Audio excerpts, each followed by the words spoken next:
Super Showdown, and the shocking conclusion that was Super Showdown. I mean, I don't even know where to start. I know what everyone's going to want to talk about, and of course I want to talk about it as well. I've actually had to come outside to get some fresh air. Things are that intense. My head is swimming. It's been swimming all day. There's been a little bit of news today, which we've done some videos on. A new AEW action figure shown. So we did a video on that. Also, I did come up with quite an interesting theory as to why the Fiend had lost. And I've got to say, I genuinely love that video because I really, really gave it some thought. I could have done a video like last night because I was thinking about it last night and I could kind of sense there was something. I couldn't quite put my finger on it, but then I woke up today and I just had that eureka moment. So if you've not seen that video, it's on the channel right now. The person that I blame for the Fiend losing, and it's not Vince, and it's not Goldberg, and it's not Roman, and it's not Cena, and it's not the Fiend. It's quite a surprising name, but yeah, really, really like that video. So, yeah, shout out to everyone. As I said, we are outside just to get some air, just to get, you know what I mean? Just to clear our heads. It's a bit of a different week this week. We don't always have Super Showdown. And obviously, this is going to be... I mean, honestly, I don't even know how they're going to get back so fast. We've said this before. They must have been, like, flying... Literally jumped on a plane the second the show finished. Yeah, I know it was the same last time, and obviously there was a few travel issues. Some of the superstars did make it back in time, so we know it's possible. Yeah, I don't know what we're seeing tonight outside of Goldberg is apparently on the show, which I suppose shouldn't be a surprise, but wasn't expecting him to be on the show before Super Showdown. As well as that, we know that we've got John Cena on the show as well. That was announced well in advance. That's been announced a couple of weeks ago. And that is it. I've not seen a single match be advertised. I don't know if there's any travel issues. I haven't heard anything along those lines. So I think everything's going to be all right. I've not heard anything, so that's normally good news. So, yeah, I mean, and obviously there was a few superstars, the likes of Nakamura, the likes of Sami Zayn and Cesaro. They didn't even go. The women's roster didn't go, so there's going to be enough superstars for them to put on a SmackDown if there has been any problems. But we're going to have to wait and see. John Cena tonight, I'm really expecting The Fiend to interrupt. I think now, we were saying yesterday during Super Showdown that Cena would have to enter the Elimination Chamber to get a shot at The Fiend because we thought The Fiend would still be the champ. Of course, he doesn't have to now. Cena doesn't have to win Elimination Chamber or do anything. The Fiend could attack, and that's it. We're set up. Bray Wyatt versus John Cena, which I've got to be honest is a match that I would be looking forward to. I think it's a match that has got a nice history and makes sense. I'm totally on board with that match. I just wish the title was involved, as I'm sure many of you feel the same as well. Daniel Brochu, shout out to you, dude. Shout out to Daniel. Daniel says, right, first things first. Please tell me that you think Aleister Black is safe from this burying stars curse that WWE has. If he loses anytime soon, I might cry. No, look, no one's safe. Let's put it this way, no one's safe. I think the problem that WWE have got when it comes to booking their superstars is that they don't have long-term plans. We saw that. If you think about, look at EC3. EC3 got called up. Why? Why did EC3 get called up? Nikki Cross got called up. Why?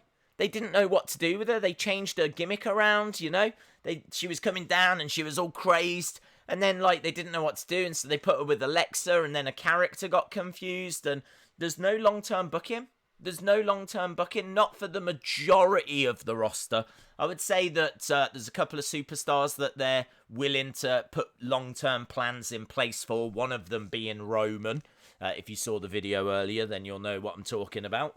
Yeah, when it comes to Aleister Black, he could get a push and he could get wins. But if something gets in his way that's a bigger priority, he's losing. It's as simple as that. He is losing. If for whatever reason they need to feed him to Roman or need to feed him to Goldberg, he's getting fed. Look at Ricochet. Look what happened with Ricochet. The only thing I'll say with Ricochet is I've been a little bit critical of Ricochet. I really like him. I'm a fan. Let's get that out there. I am a fan of Ricochet, but I do think his character is a little bit stale. I love his in-ring work. I've been a fan of him for a long time, but what is Ricochet? Who is Ricochet? What's he about? He's just a good guy. You know, he's no different to Mustafa Ali. He's no different to Humberto Carrillo. You know, what makes Ricochet different? They don't explore that. There needs to be more difference in the roster. They need to really find something that he can make his own, you know? So I hope that out of the burial of Ricochet comes a better Ricochet, comes a rebooted Ricochet, becomes a more focused Ricochet. So I'm kind of hoping that that's going to work in his favour. But I mean, look, I really think tonight the Fiend attacks Cena. I think you're going to get Cena and the Fiend at WrestleMania, and I think WWE are hoping that that's going to be good enough for you. Forget that he's lost the title. Look what's happening now. He's gone after Cena, and that's what they're hoping that you're going to take away from tonight. Kevin Paveo says, hello, buddy. Kevin says, hey, Days, I'm here live at the TD Garden in Boston for SmackDown. Didn't know it was in Boston. I can already hear the boos for Goldberg. I'm not surprised, buddy. I think those boos are going to be very, very loud tonight for Goldberg. But honestly, I think WWE were expecting that. And as we've said many times, I think the reason why the Fiend lost has got nothing to do with any Fiend theories. I don't subscribe to that theory that's doing the rounds that he didn't have a history with Goldberg, so Goldberg wasn't scared of it. I don't subscribe to that, because Daniel wasn't scared either. Daniel was so not scared, he wanted to be strapped to the Fiend. He wasn't cowering in the corner. He was saying, like, the Fiend keeps running away, so let's have a strap match. That strap match was Daniel Bryan's idea. He knew exactly what he wanted to do. He wasn't scared of the Fiend at all. There was no fear with Daniel. So I don't buy this that Goldberg wasn't scared, so that's why he beat him. I also don't buy this there was no history between them and stuff like that, because I think that's a bad road to go down. Because are we really going to say that the Fiend is going to struggle against anyone that he's not crossed paths with before? Does that mean he's going to struggle against No Way Jose? Does that mean he's going to struggle against anyone on the roster that wasn't around when he was the Eater of Worlds? I don't think that's going to help his character long term. So I don't really subscribe to that theory either. So some theories out there as to why he's lost. But yeah, as I said, I made my thoughts very clear in the video earlier. Torn Apart, shout out to you, buddy. Thank you very much, Torn Apart. Really appreciate the support, my friend. Very, very kind. Thank you. Oh man, there's loads to try and catch up with. Hello, everyone. I am going to try and say hello to as many people as I can. But let's get through these. We've got Gaming in Real Time. Says, I got told that there's no Fiend tonight, but I could be wrong. Could you imagine if we don't even get any answers? Like, all people want right now is they just want Bray to give them something. They just want Bray to say, this is why I lost, or I know where I went wrong, or this was the issue. Yeah, we that's what people want. They just want something. They just want something. But if the Fiend's not going to be on, you're not going to get anything. And Man, that's not going to go well. That's not going to go well. It's the only thing people want. There's a lot of people not watching tonight, apparently. A lot of people are skipping it because they're that angry about Super Showdown.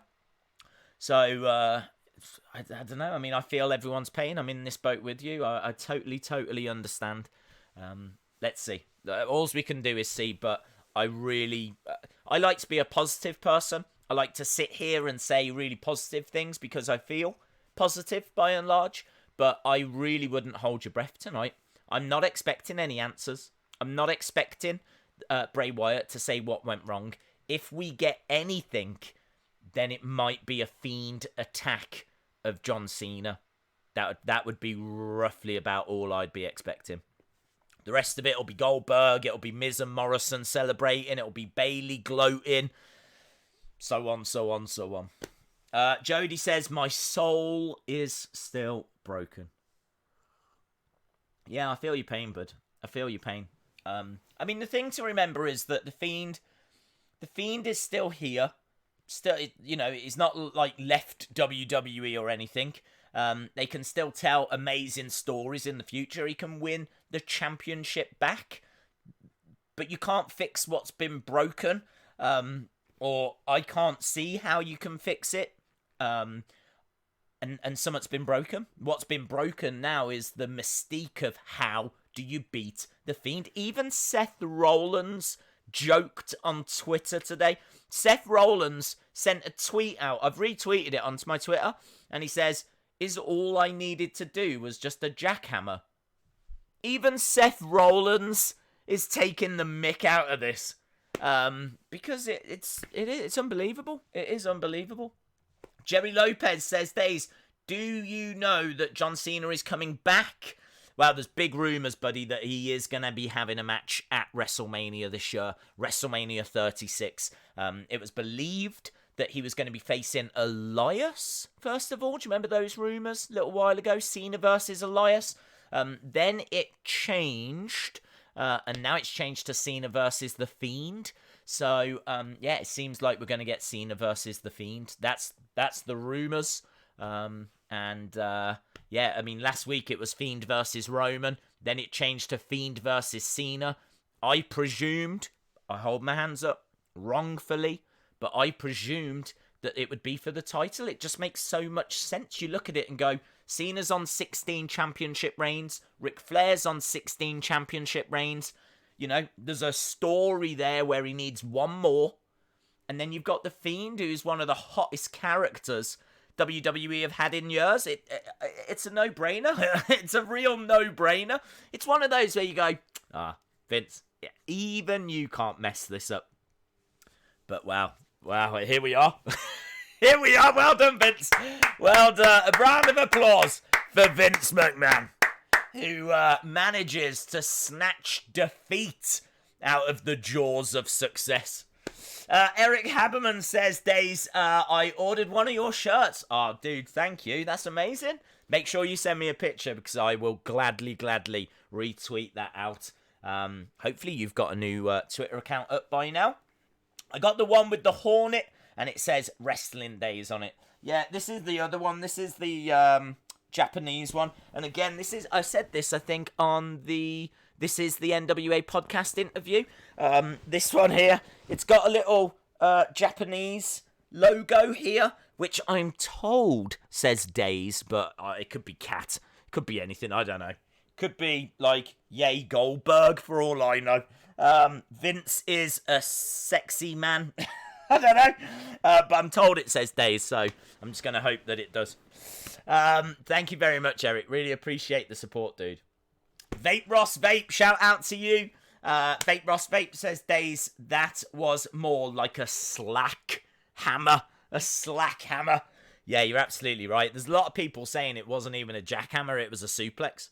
It was, and I completely agree. I saw Jody's reaction, because I saw it on Twitter, and Jody's reaction was similar to, I think, I'm not sure yours was as well. That initial moment when it happens and you just like, and you can't believe it, and you're trying to take it in.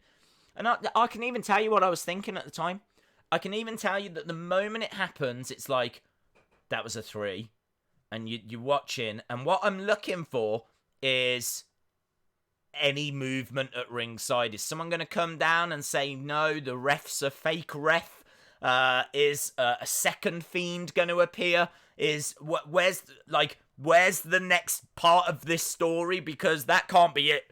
That can't be it. And you're just there like, you just like trying to take it in, and you're trying to, and I'm trying to get my head around, have they done it?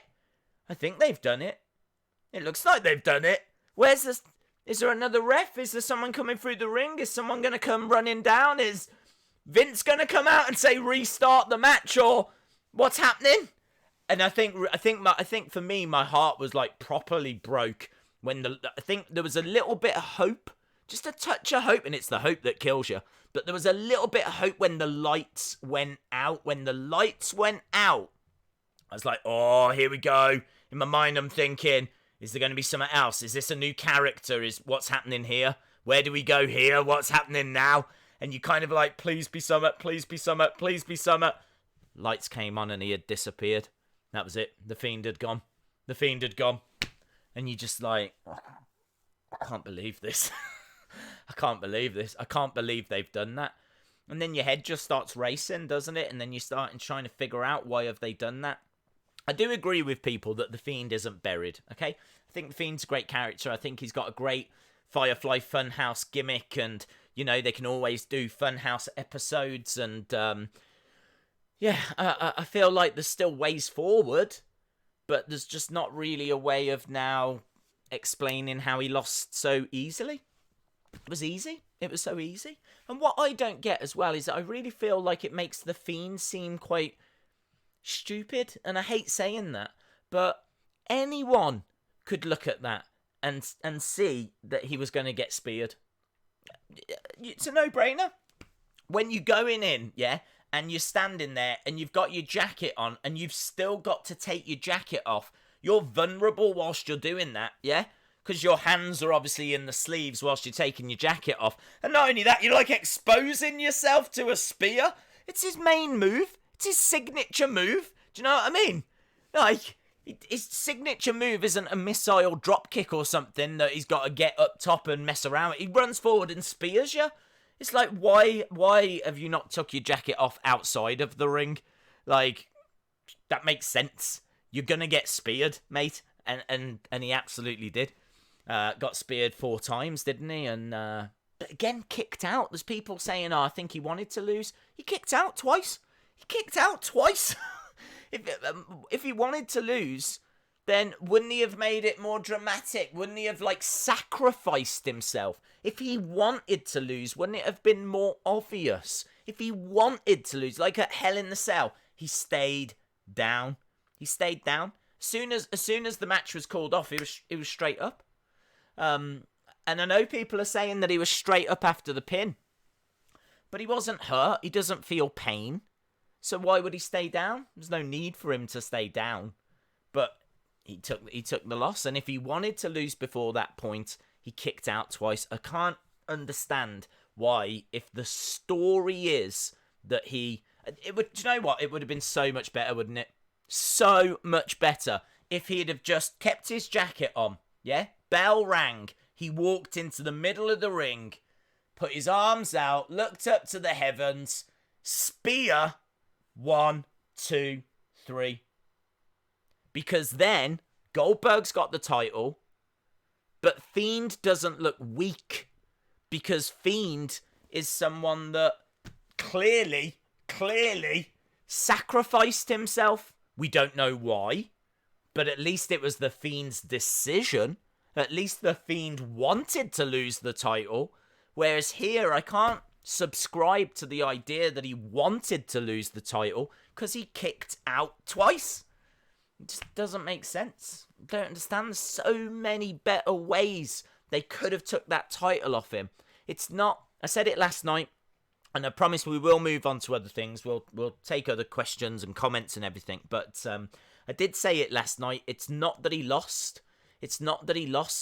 I can cope with him losing. He was always going to lose. He wasn't going to have the championship forever. Like, all champions' reigns come to an end. And it's absolutely fine. I don't think any of us minded him losing. We knew it was coming, but it was always about the way that it was going to happen. It wasn't about the loss. It was the way that it was going to happen. And I've said before, I would have loved it if they'd have really built up like, okay, there's one way to beat the Fiend, and then you've got all these different people trying all these different things and nothing works, you know? As I said before, is it a case that you've got to break the lantern? Does the lantern have any kind of power? Someone breaks it, Fiend still wins. Okay, so it's not the lantern then. What about if you take the hurt glove off, put it on and use it yourself? What if the hurt glove is the way to beat the Fiend? So someone tries that in a match? Mandible claw with the hurt glove, but the Fiend still overpowers them and still wins the match. So it's not that. And you just kind of go down the list, people trying different. There is a way. Rambling Rabbit keeps saying there is a way, and all you've got to do is... And he keeps getting silenced. That would have been a brilliant story. It would have been so good. And then finally someone works out what this one thing is. And maybe it was take the mask off or something. So it was never about him losing. It was always about the way. And this was, I hate to say it, maybe the worst way that he could have lost because it just looked so weak. Eric Haberman says, Scott Hall, I hear, tweeted... He says he needs to dust off his ring attire. Yes, I did see that. Hello, C Wrestling. Hope you are well. AEW Dark is on YouTube now. Why is it on a Friday? Have they moved it? Have they moved it to a Friday? Do you know what's quite interesting, actually? I saw earlier Jericho saying that this Luther guy is on Dark this week. So, I'm quite tempted just to pop that on, actually, and just have a little look at this Luther guy, because he is this Japanese hardcore person that Jericho is a big fan of, and apparently Jericho is quite instrumental in Luther coming over to AEW. So I think he's taken on Sonny Kiss, which is a bit random, but yeah, I'm quite interested in seeing it. Deece Rebel. Why did the Fiend disappear without attacking him? I don't think there was anything else to do, to be honest. I think that the next part of the story is that I don't think that they're going to do a long feud. So I don't think the Fiend is going to be going for a rematch or trying to get the title back. I could be wrong, but I'm not expecting it. I'm not expecting him to be going after Goldberg and going for rematches and things along those lines. So I don't think that's the story they want to tell, is the truth. I think that they want... The rumours are they want Fiend versus Cena. So if he'd have attacked Goldberg, it might just get a little bit confusing, a little messy. Instead, he goes... He's lost the title. He goes away. And then, we all freak out about it. And then, boom, out of nowhere, he attacks Cena. I think they're going to go that way, in truth. Because as I say, that's the rumour. Ryan W. says, it's the way, and who beat him for me? Yeah, I mean, I wouldn't have chosen Goldberg, to be honest, but and I don't think many people would, because he's in his 50s and he's a part-timer. But equally, if there is a way to beat the Fiend, if Rambling Rabbit was telling the truth and there is a way to do it, there is a secret, then I don't mind if it is a 50-year-old Goldberg that works that out. I could vibe with that. I could be all right with that. But yeah, I mean, unless the secret is you've got to hit a sloppy jackhammer, then it didn't work, did it? Quick question. What happened to Mustafa Ali? Well, there's rumours that Ali, the glitches are to do with Ali. I've seen rumours that the glitches might be to do with Dr. Disrespect as well. People have been tagging me in Dr. Disrespect's been tweeting out about WWE recently. I don't think it is. I don't think Dr. Disrespect has got anything to do with the glitches, personally. He is a Twitch streamer, for those of you that maybe haven't heard of Dr. Disrespect. To be honest, I hadn't until... I can't remember how I stumbled across him. But yeah, he is very, very popular and doing something with WWE. It might just be promoting like Superstars or one of their Android games because he's a gamer. He's one of these Twitch gamer streamer things. I'm just saying words now. So yes, he is one of those. But I don't think it's him. I think it's more likely that it's Ali for SmackDown and maybe it's Killer Cross for NXT. Or maybe Killer Cross goes to SmackDown. Those are the two names that are being heavily rumoured. That Taker chokeslam looked wrong. Yeah, there was a bit of anger about that. I mean, I'm quite happy to admit that I'm quite biased when it comes to The Undertaker. I know that Undertaker winning with one chokeslam against AJ Styles was also heavily frowned upon, and I can completely understand why. But I'm an Undertaker mark, you know. I think the Dead Man, you know, is the greatest of all time, and you know, for him to come back and make a statement like that, go after AJ and maybe set up a WrestleMania match against AJ. I'm on board with it, so I can completely see why people have got an issue with it, though. So I'm not going to defend it. I'm just going to say that I'm an Undertaker fan, so maybe didn't upset me as much as The Fiend. Plus also the amount of work that's gone into The Fiend and the amount of build and the amount of theories and the amount of backstory and the amount of, you know, teasing of there's a way to beat The Fiend and all this kind of stuff, you know? All the religious kind of... who's this? Miranda Elias. Miranda Elias? She looks like Carolina Cara. Do you remember Carolina Cara from the partner of Sin Cara? Okay. Thank you, C Wrestling, for telling me about this. I have got AEW Dark on right now. Oh, I don't know if you heard as well that they're thinking of making Aubrey the ref in figure form. And they've said that if you want any of the other people, like Arn Anderson or Tony, they want to make JR.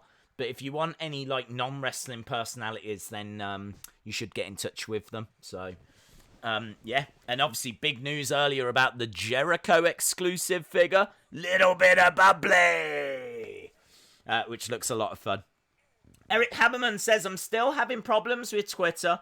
I'll post the shot on Instagram if I can't get back on Twitter. Yeah, I mean, look, you might have to attach it to a different email and set up a new account and everything. But, because they are a nightmare. I lost my Twitter account and I didn't do anything wrong. All I did was share these streams. And someone that works for... not even WWE, they work for a company that works for WWE. It wasn't WWE, it was some company that works for WWE. They just dropped a copyright claim against one of my streams. It's like, no. But there was no way of challenging it. I tried to challenge it and Twitter came back and went, we're not interested, basically. On this occasion, we can't take this any further. And that was it. Twitter account was gone. Jacob Tune says, in your opinion, who's the best wrestler in NXT history? I think it's Johnny Gargano. I think Johnny Gargano has had more top matches than anyone else in NXT history. He is someone that has absolutely killed it in tag team division, you know, part of DIY.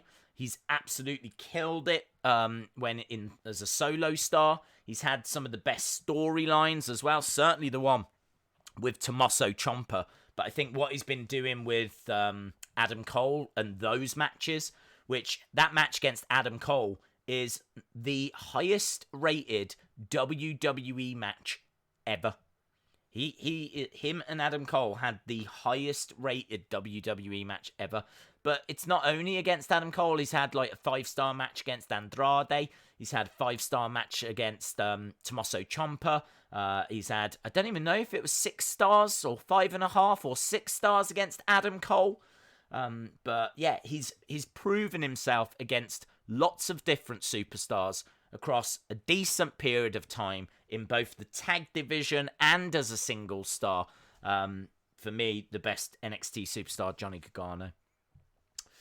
Shout out to you, Jacob Tune. Shout out Eric Haberman. Whilst we're talking about these things as well, I probably should mention this more, but for those of you that are active in the chat, I know a lot of people just sit back and have a listen to what we're talking about. But if you are active in the chat whilst we're talking about things, feel free to put your thoughts in. I would love for people to be sharing what they think is the best NXT superstar. Love for people to be sharing what they think about the Fiend. It's what it's there for. I think we've got a really cool, really positive community. So share your thoughts as well. Shout out to Daniel Castillo, who saw asking for a shout out. Shout out to you, buddy. Just want to make sure that I have sorted the super chats I have. Cool. He is Johnny 5 stars, especially for my favourite tag match, the Revival versus DIY. What if the glitches are for Timothy Thatcher? I've not heard any rumours that they're fast-tracking him to the main roster, so I don't think that they're taking him to SmackDown. I suppose the NXT glitches could be for him. I suppose what's quite confusing is the fact that we're having glitches on 2 shows at the same time. I can't quite get I wonder, are they connected? It seems a bit weird that we're getting but it's weird we're not getting them on Raw. If we had glitches at Super Showdown, we had them on NXT, we've had them on SmackDown, but to my knowledge, we've not had them on Raw. So I can't quite call it. I can't quite call if it's 2 superstars, one going to SmackDown, one going to NXT, or if it's actually all connected and it's all for whatever's going to happen on SmackDown. I would feel like, they're not going to put glitches on SmackDown for something that's happening on NXT. So I feel like whatever's going to happen, if it is just one superstar, it's going to happen on SmackDown. Now, the rumours are they've got something big planned for Killer Cross. He could be going to SmackDown. Obviously, Ali, because of the circles. We've spoken about that before. Timothy Thatcher, I've not heard anything about. I mean, could it be? Yes, he's signed at the same time as Killer Cross, but I would be very surprised if they put him to the main roster and it's not Killer Cross. And of course, there's always an real outside chance. Get your binoculars to see this chance. It's so far outside that it could be CM Punk. But I'm not buying it. I'm not sure it's going to be, to be honest. I'm Burrin. Shout out to you, my friend. Says, who do you think will win between Finn and Walter? I think it'll be Walter, actually. I think Walter will get the victory.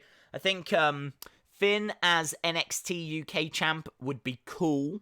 I think that he probably could do NXT UK tapings and he could still do what he does with NXT. If you think that he's not on the road as much anymore, he's not doing the house show circuit as much.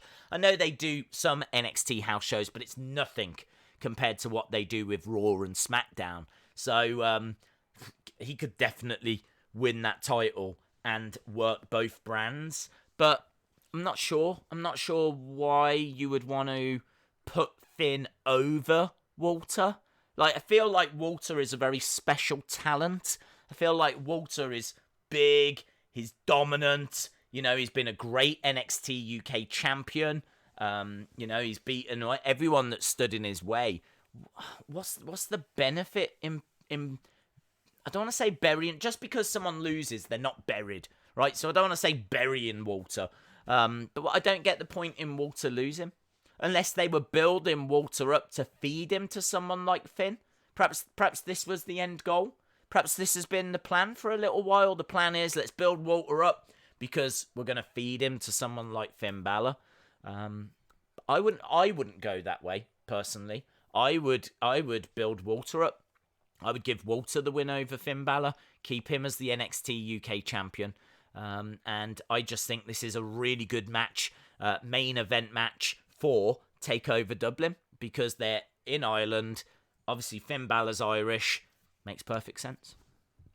Shout out to you, Andy. Shout out to Ian95 and Chalmers and Johnny and Paul Robinson and Wes Heron and Miss Clown and Sammy and Jonathan Black and James and Kato. Shout out to all of you. Days, what's with the background? I said earlier, dude, I had to get some fresh air. Blow the cobwebs away from yesterday and everything that went down yesterday. So just jumped outside. It's taken me all day to get the sofa out here. So I've dragged the sofa outside. I've set up all the equipment. We're outside just to get some fresh air. Just to, do you know what I mean? Get a little bit of a different background. Clear our heads. It's going to be all right. It's good. Do you know what? That's what I should have called tonight's stream. It's going to be all right. Welcome to the It's Gonna Be All Right stream. It's going to be all right. Days, did you become homeless? Yes, that's actually what's happened. Yes. Days, what is with Ricochet's attire? I actually didn't mind it too much. I thought it was a bit of an improvement on what he tends to have. Not a big improvement, just I don't mind something different. I've been a bit critical of his attire because it's so bland. Those kind of, I don't even know what you call them. They're not leggings, are they? Tights. Tights is the word I'm after. So yeah, they're everyone wears them. Buddy wears them. Seth wears them. You know, there's loads of people that wear those kind of tights, and Ricochet's just don't look any different. They're no different. They're not colourful. They're no different. So I really, they've got something very, very special with Ricochet. Stars like Ricochet really don't come along that often. He can tell stories in ring. He does have good in-ring psychology. And also, he's just absolutely exceptional in ring as well. So I kind of really do feel like they should repackage him. I keep saying it because I mean it. And, you know, change his ring attire, change his look, put him in a mask if you have to, give him some kind of backstory, do something. The problem, I think one of the biggest problems with WWE is they have got so many bland, generic superstars. That's one of the biggest problems.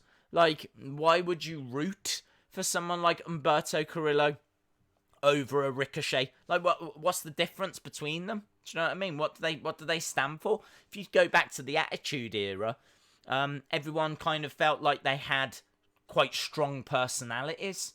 You know, The Rock was very different to Stone Cold Steve Austin, you know? So it kind of felt like everyone had very strong personalities. Now, everyone's so generic, so bland, it just doesn't matter anymore. One of the things that really brought me into wrestling was even before the Attitude Era. I can't remember, did they call it the Golden Era? Like the late 80s, early 90s? When you had people like Big Boss Man versus the Mountie. We've spoke about this before. In my little tiny child brain, watching a police officer having a match against a Canadian police officer, or even better, Big Boss Man versus Nails, a police officer versus a prisoner. You just kind of go, oh, this is amazing. This is amazing. Now, I appreciate that's not going to fully work in 2020. Because, you know, the kind of secrets of the business have been revealed. But I still don't get why we haven't got more characters coming through. And that's why people resonated with Bray. That's why people love The Fiend. Because we're starved of characters. There's not many out there. There's not many out there. When one comes along that is so interesting like that. Do you know what I mean? So colourful. Got so many layers, things that you can theorize over. You're just naturally drawn towards that person, and a lot of people were, and that's what's a shame, you know. I really don't understand why they can't embrace the fact that Ali used to be a police officer. He used to be a police officer, so why can't he still come out in some kind of, like, police get-up? I don't understand. You know, he can still say that he's representing the force. He works for them part-time. Something along those lines. I don't know. Make something up. Be creative. Yeah. I can't understand why they can't go down those roads. And kind of, as I said, he doesn't have to go full-on big boss man. But just more. Give us just that little bit more than what we're getting. I'm just so bored of the generic characters. But hey, enough of that rant. We've still got just about 20-odd minutes. It's a real shame because there's not a great deal to talk about. I mean, we'll never be stuck for conversation. But, I always like to preview the show, but there's nothing to talk about. They've said that Cena's on the show. They've said that Goldberg's going to be on the show. Outside of that, no matches have been announced, so there's nothing really to bring your way from that point of view. Right, OMG, those greens. Shout out to you, buddy. Says AEW is going to the UK this year. Are you going? I could be tempted to go. I wouldn't go to a Dynamite because obviously we stream those on a Wednesday, and I'm guessing that they would be live, or if they're going to be taped, I don't think I'd be able to get anywhere quick enough to set a stream up and stream it. So that's the only problem. If I ever go to Raw or I go to SmackDown or I went to AEW Dynamite, then it would likely sacrifice a stream, and I don't want to do that. I enjoy spending this time with you guys, you know. So, I could definitely be tempted to go to a house show. It would have to be on a Thursday when we don't stream. So if there's an AEW house, if anyone from AEW is watching, if you could do a house show on a Thursday, that'd be really great. Because I'd probably go along to that. And I'd be very interested to see what the experience is like. I've said before, I really feel like when you go to an NXT UK show, you should be able to meet some of the superstars. It's no hardship for them to just sit down for half an hour before the show, say hello to some people, sign a few things. It's what they do for NXT in Tampa and when they're doing house shows for NXT. But whenever I went to an NXT UK show, I've been to a couple of the takeovers and championship tournaments, and I've been to a taping in Birmingham as well, and I've never seen any of the talent ever. I'll tell you one person that did make an effort who came out after the show had finished, and this was in Blackpool. So at the Blackpool takeover last year, I was there, and as soon as it finished, I was with Mama Days actually. And I said to Mama Days, I was like, look, can I just get a picture of the ring? Because people were going, I was like, oh, we can get quite close now. We was only a few rows back anyway, but I was like, it'd be really cool if we could get a picture of the ring and get a little closer. So we got a little closer, got a picture of the ring and everything. A couple of people came over and said hello, which was really cool. So I was having a chat with them for a little bit, asking them how they found the show and everything. And then I turned around to leave, and standing just kind of towards the back with a little queue of around about 5 people waiting was Nigel McGuinness. Nigel McGuinness actually came down and was stood in the room, in the corner, just saying hello to some of the fans and getting pictures with the fans and having a chat with the fans. None of the talent did that, but Nigel McGuinness did, and I really got a lot of respect for Nigel for doing that, and I don't understand why some of the superstars couldn't have done that, to be honest. So, it is what it is. It's not a big criticism. I just think that it's a quick fix. And I'd be interested to see if AEW would do that, because I get the vibe, I get the feeling that they would. I get the feeling that there would be some superstars that you could meet. Maybe Big Swole. Whew! I'd love to meet Big Swole. I'd faint if I met Orange Cassidy, I can tell you that much. Shout out KJ, happy birthday to your nephew. Hello Vegan, I only just saw whose message that was. Vegan Strong Style, how you doing, bud? Old friend of the channel, shout out to you. Nails and NY says, look how many of us are here. Well, there's only me. There's only me. Shout out to you. Hope you are well, Nails and NY. Really, and I'm sure you are as well, really looking forward to tomorrow with the AEW pay-per-view. I think that's going to be a very good show. The build for that has been very, very strong. Nigel is a real cool person, says IB Gang. I'll tell you what, it's a crying shame that he never got a run in WWE. He is one of, if not the longest reigning Ring of Honor champions. He had a really good career. He ended up going to TNA, but then obviously fell ill. There's a great documentary all about Nigel McGuinness on the network. If you haven't seen it yet, I would urge that you check it out. It is very, very good, very insightful. A lot of people might not know that Nigel was a wrestler and actually might not know how great of a wrestler he was. People like Daniel Bryan just sing his praises like you wouldn't believe.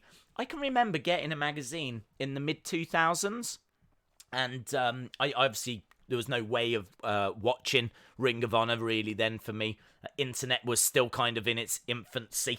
Like, internet on phones was sketchy. There was only a few sites you could go on. It was kind of, I couldn't really find anything to do with Ring of Honor. But I bought a magazine in America because I used to go to Florida every couple of years, every 3 years or so. So I've been to Florida quite a few times. Very fortunate. And I got this wrestling magazine, and it had a list of the best wrestlers in the world. And you kind of go down and you go, yeah, WWE, I know them. Impact, TNA, I know them. You went down. And one of the names in the top 10 was Nigel McGuinness, Ring of Honor.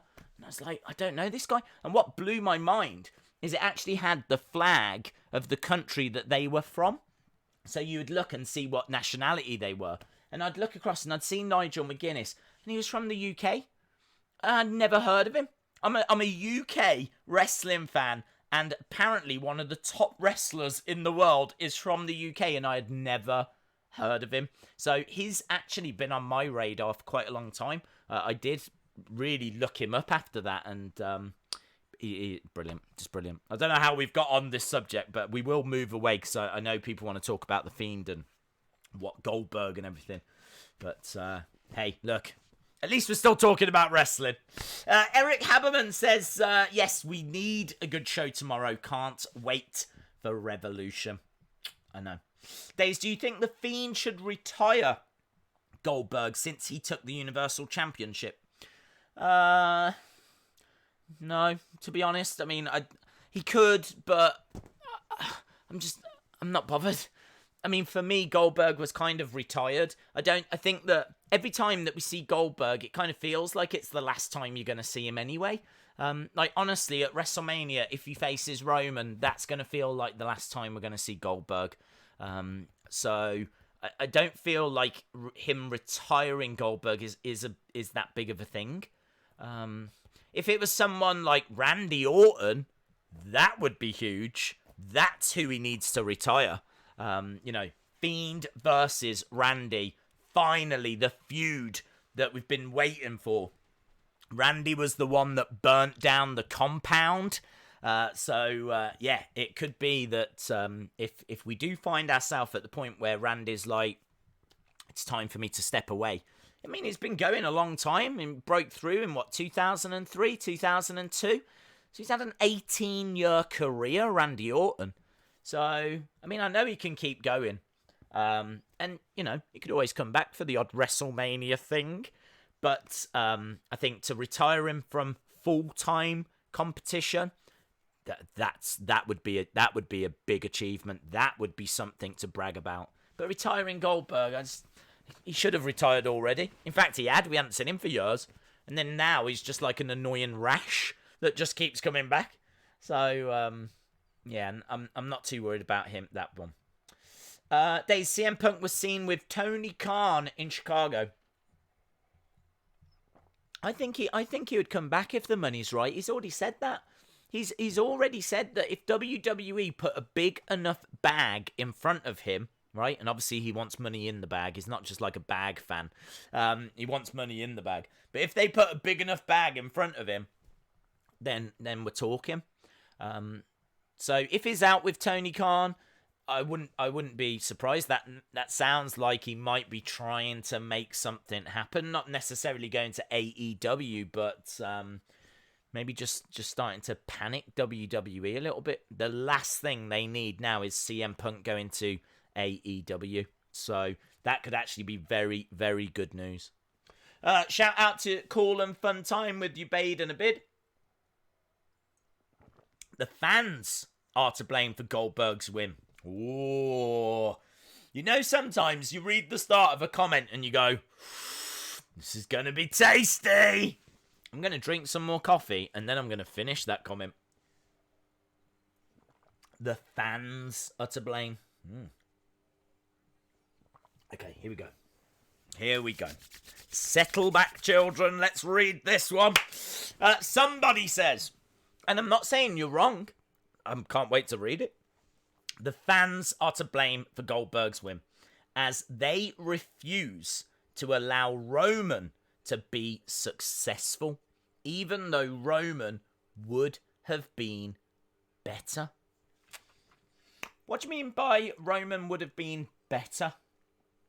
I mean, I feel that wrestling is... Surely the fans should choose who they want to support and who they don't want to support. And for whatever reason, the analytics, the data, must suggest that Roman is the guy still. Because they're always so desperate to put him in main events and to have him as the guy. I think we know why he is going to get the title at WrestleMania. Again, if you saw the video earlier, answers are in there. So I think I know why they want Roman as the champion now. But this doesn't help Roman. Do you know what I mean? Like, Roman's not going to get a good reaction because it's all so forced. It's not... The thing is that when Daniel won the title at WrestleMania, the crowd were desperate for that to happen. Had, like, total crowd support. Same with Becky. Same with Kofi. And WWE could have got Roman to that point. I believe they could have. I don't think the King Corbin feud has been great for him. I think keeping him away from the title has been a good thing. I think that, you know, he's still getting largely positive reactions. And I think that when he goes up against Goldberg and wins the title, I think he'll get a fairly positive reaction. But it's not going to be this overwhelming success story that it should have been or could have been. They really do struggle to build him up, to make him cool, to basically give the fans what they want. The fans don't want Roman at the moment. The fans wanted The Fiend. That was very clear from last night, and the outrage from last night, and, you know, the fact that there's people saying the cancel. I've had people sending me pictures of cancelled WWE Network subscriptions. Actual cancelled network subscriptions. So it's not just talk. There's people actually doing these things. There's people saying, I'm done. I'm not watching. I'm not bothered. I'm not watching SmackDown. I've got no idea how many people are going to join us tonight. I don't know if this is going to be quieter than usual, same as usual. Maybe more people are going to be interested to see what happens next, and can they save The Fiend? I haven't got a clue. I don't know. The only thing I can tell you is I'm not holding much hope, because I really do think that there's a bigger story than The Fiend going on here.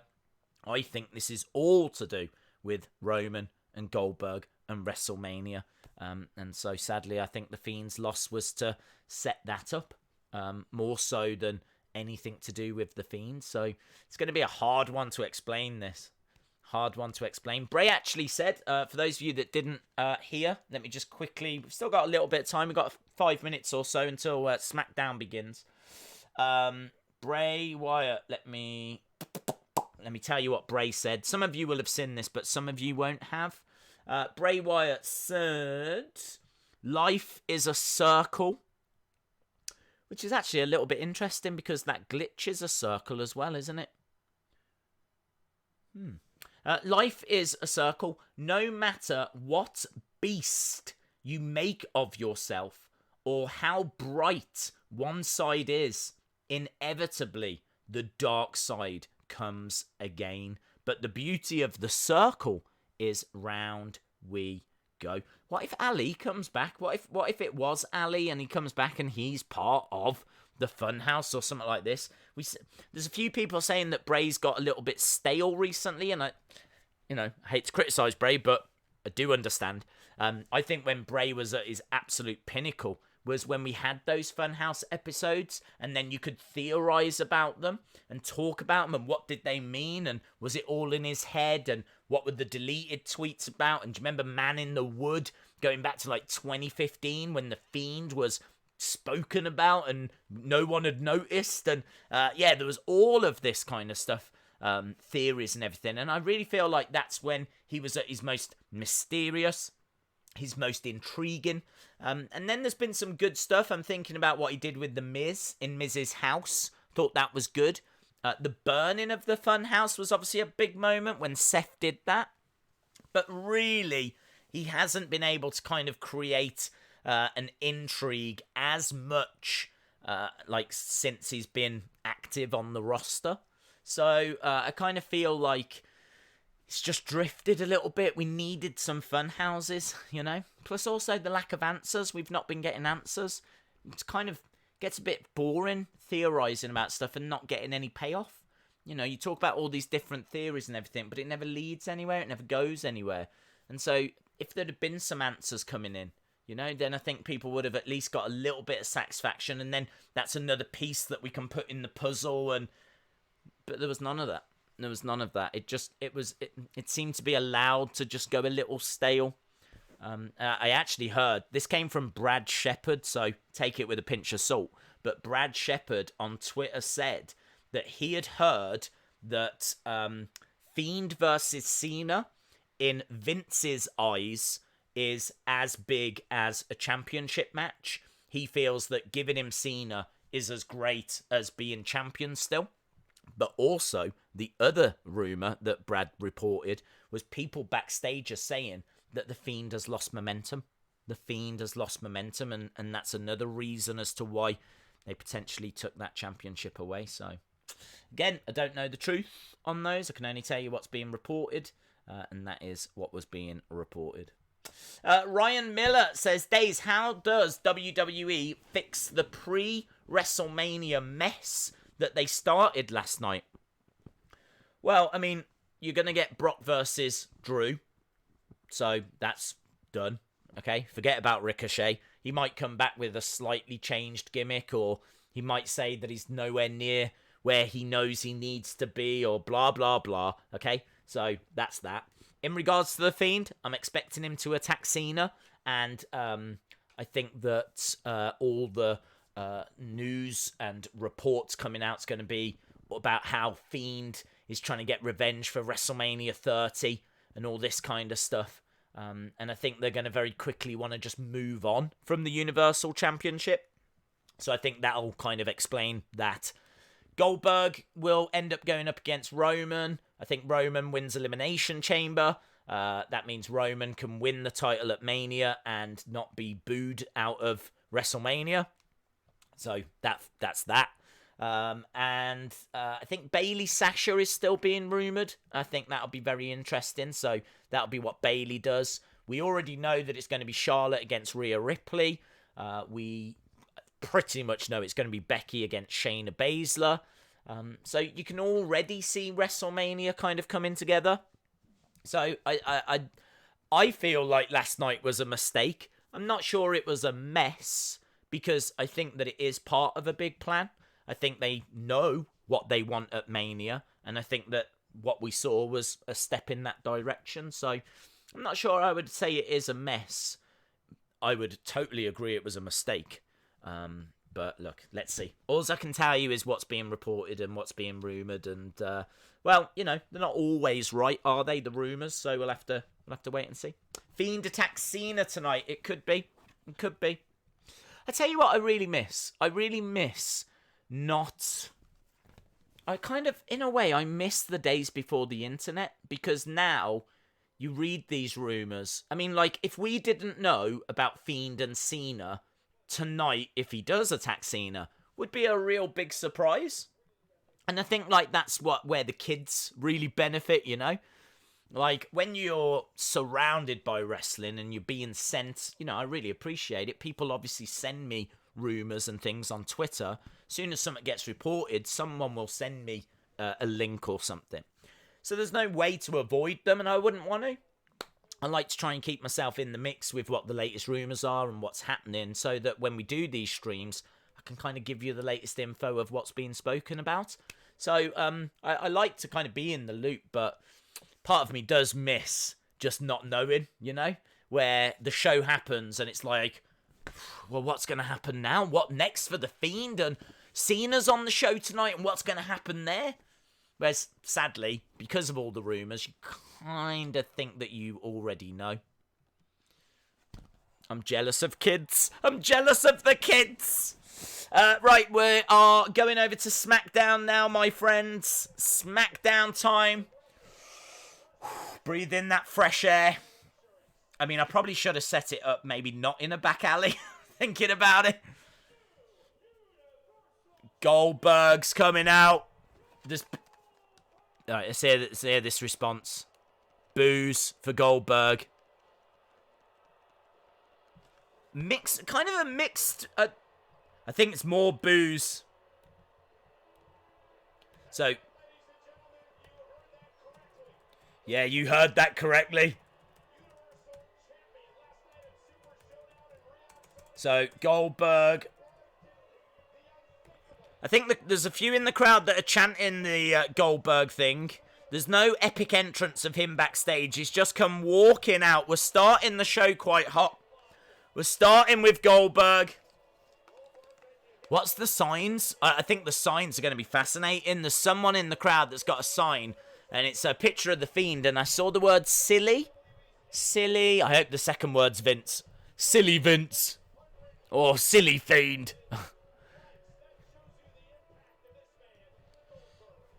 So, it's a mixed response.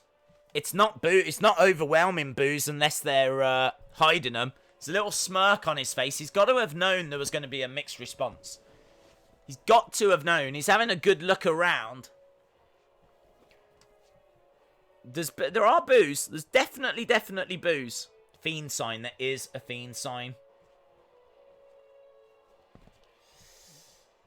Ben, I did remember that, but it was it was not something that he had to train for or prepare for. It was a few seconds, that match that he had at WrestleMania 32. So he was there, but it wasn't really a match.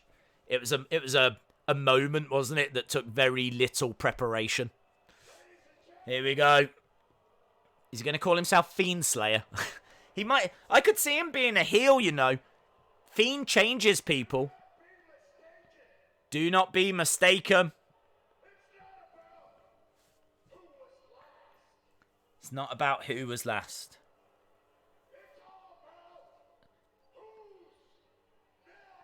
It's all about who's next. I'd say there's more boos here.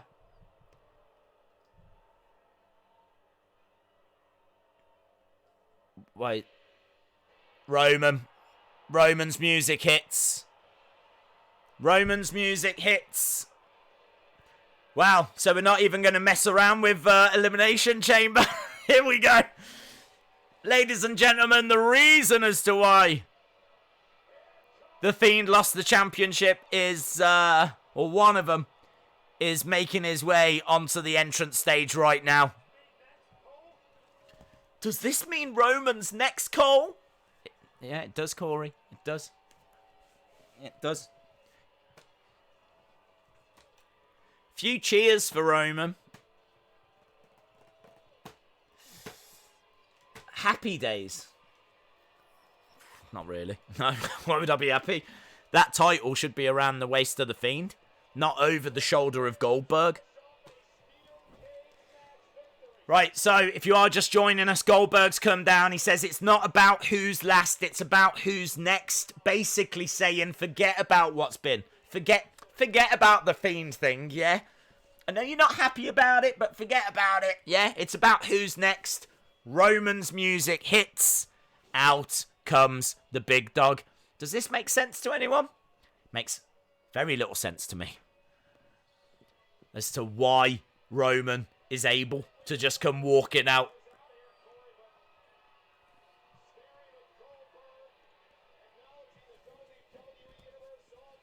What has he done to deserve a title shot? Beaten King Corbin. Is that all it takes these days? Did he ever get a rematch when he lost the championship? Maybe he's going to use that. Perhaps he's going to say when he surrendered the Universal title, he never got a rematch for it.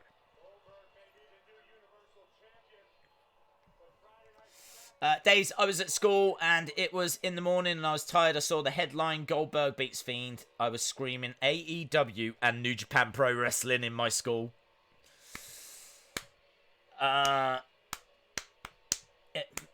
It makes sense and it's still ridiculous.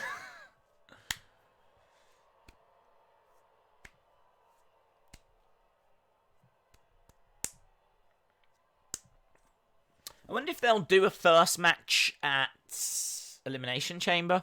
It's a bit weird timing, isn't it? Elimination Chamber's not far away unless they're going to... I don't know. What's Elimination Chamber going to be about?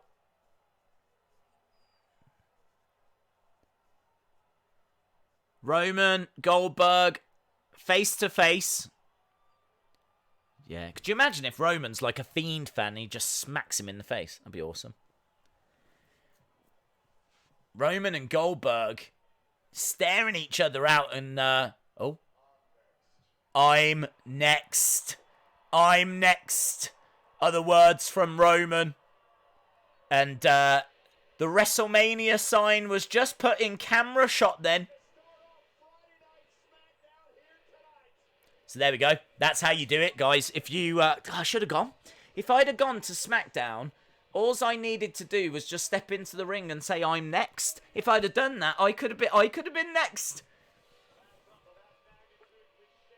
That's all it took. I mean, fair play. He beat King Corbin. I'd feel quietly confident that I could do that. Eric Haberman, it's spear versus spear. There's only one king of the spears, and that is Brittany. That's Brittany's belt. Brittany is king of the spears. Well, there we go, guys. I'm sure everyone is over the moon. I don't even need to look at the chat right now to know that you're all celebrating. You're dancing in the streets. This is all your Christmases have come as once. This is everything you hoped for. What great storytelling as well. What a great way to tell the story. Do we need to establish a number one contender? No, we don't. Everyone knows it's going to be Roman versus Goldberg. Let's just throw him out there. And he can say the words, I'm next. I love WWE. I genuinely do. I've been a fan for nearly 30 years. But that is not good. Let's put it that way. That's not good. The crowd chanted, you both suck. Good. I like Roman as well. I like Roman. This isn't Roman's fault.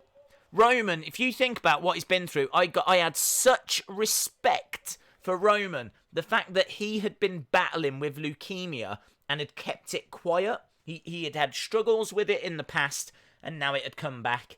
And it was very heartfelt, and he had to go away, and he had to surrender that title. And it caught us all in the feels, didn't it? I think all of us felt choked. And when he came back, he got a great reaction. And, they kept him away from the title. They put him into some feuds that were nowhere near the main event. And he just kind of bubbled away, But the problem is that, okay, he's beaten Corbin, but he hasn't got any momentum behind him. That feud was not a great feud, yeah? He's not been gaining fans, and fans haven't been like, I hope it's Roman next. I hope it's Roman. Do you know what I mean? No one... Okay, I can't say no one, but I would say the average fan aren't clamoring for Roman to be next. And that's the problem. This is what WWE keep getting wrong. But again, maybe it's all part of a bigger story, and that bigger story leads to WrestleMania 37. It was the one thing that kept bugging me. Why Roman? Why have they taken the title off of The Fiend to get it onto Roman? Because that's what's going to happen. Roman's winning that match, right? So Roman wins and becomes champion, but why? And then it snapped into focus. It all made sense. It's for WrestleMania 37. They want him going into that as champion. Oh, la, la, la, la, la. Spear me, baby, one more time, says Karate. Spear me, baby, one more time. Yes. Oops, I speared you again with my heart, baby. You're right, man. I tell you what, this whole story is toxic. Fiend versus Hogan. Dave's thoughts on the steel cage matches for NXT. I think they'll be fun. I think Dakota Kai, Tegan Nox did a great match at TakeOver. So I think putting him into a steel cage, I think that'll be excellent. Velveteen Dream Roderick Strong, again. I think that'd be cool. I really wish Marina Shafir was involved. I think she's been a big part of the build. I think this has been very personal. It's all been about Roderick's family. So I wish that they would have them ringside or do something with them. Could you imagine if she was ringside and she was cheering on Roderick Strong and Velveteen Dream just went over and gave her a kiss? Can you imagine that? That would be so good. That would be so good. For her as well. So, yeah, I would love for them to do something like that. Days, keep your eyes on them on the screen for the glitches. I wouldn't want you to miss them again. I have been missing them. Oops, I speared you again, says Lee. Kevin Owens is still waiting for his rematch. Well, this is Kevin Owens' fault. All Kevin Owens had to do was apparently walk down to the ring, go up to the champion and say, "I'm next," and then walk away again. That's all it takes. That's all it takes. I don't even know why we bother with number one. Why do we even bother with a Royal Rumble? Honestly, all Drew had to do at any point was go up to Brock and go, "I'm next. I'm next. Me. Thank you. Bye." That's it. That's all it takes. What's the point in Royal Rumbles and Elimination Chambers? And do you know what I mean? Money in the Bank. What's the point? Just go up to the champion and tell him that you're next. And then the champion smirks, and that's it. Stupid booking. Stupid Vince. Bayley's in the ring. Are we getting it? Is this a rematch? Why not? LOL. LOL. Look, I've got to stop being down. I'm never normally this down on the product, but yesterday was exceptional circumstances. So, Bayley and Naomi, obviously the first women's championship match in Saudi Arabia. Really great. Really, really great. The match itself I thought was quite slow. But as I said at the time, a lot of pressure on them, you know. Not an easy situation to have a wrestling match. Those circumstances. Not easy. Naomi wow, look at that little girl. That's cool. Naomi giving her glasses to this little girl. And the girl losing her mind, man. Like literally jumping up and down with joy. At least someone in the crowd is. I still haven't seen what that Fiend sign said. So I really do want to keep an eye out for that. And see what the Fiend sign says. Because it's a picture of the Fiend and it said silly. But I don't know what the second word was, and I'm really hoping that second word is Vince. Silly Vince. Silly Vince McMahon. Naomi has got her legs on show. Whew. And a little bit of boob. I like Bayley's ring attire. Bayley in blue and white. SmackDown colours.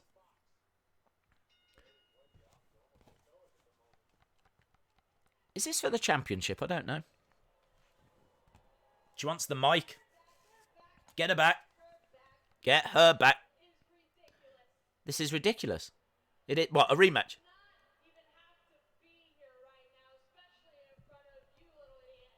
She said, oh, I shouldn't have to be here in front of you little idiots. She says, I made history last night. Relax. Why? Why, Bayley?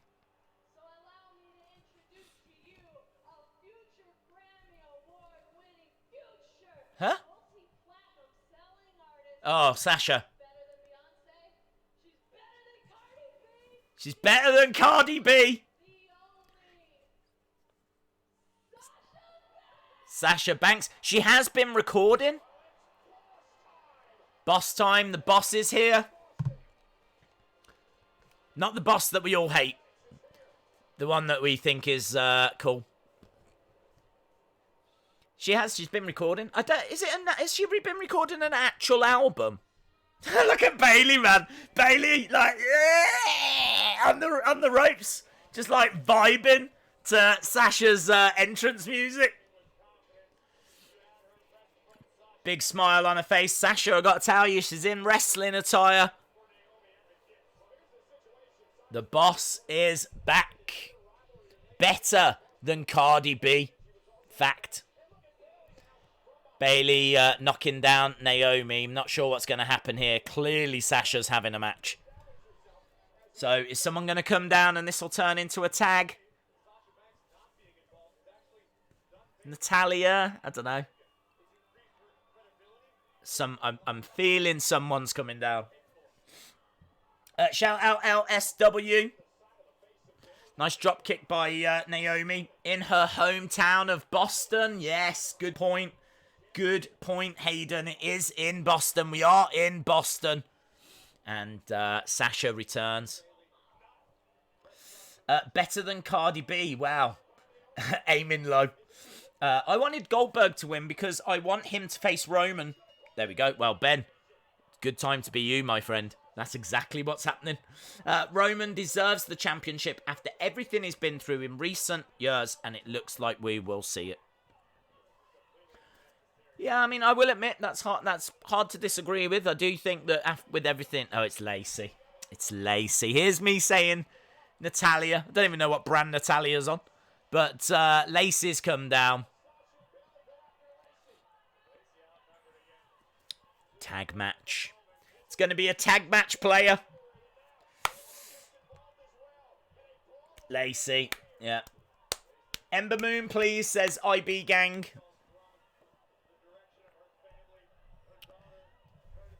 There's refs coming down. Boss and Hug Connection working together to beat up on Lacey and Naomi.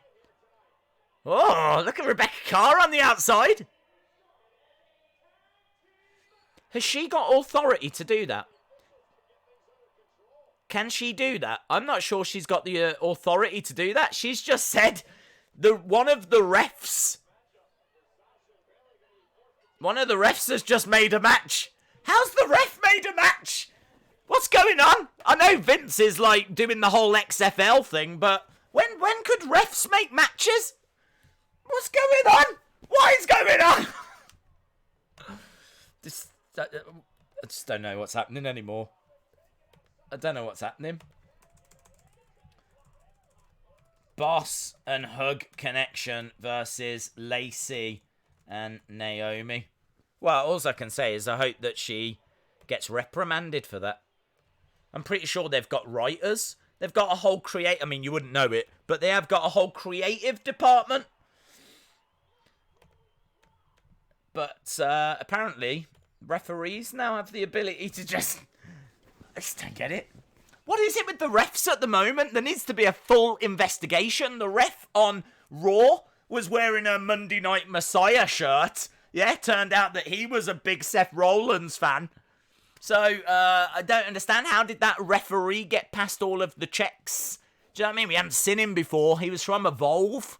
So, how did he sneak in? How did he get to main event the main event of Raw, Seth Rollins, Monday Night Messiah. So we have that fiasco.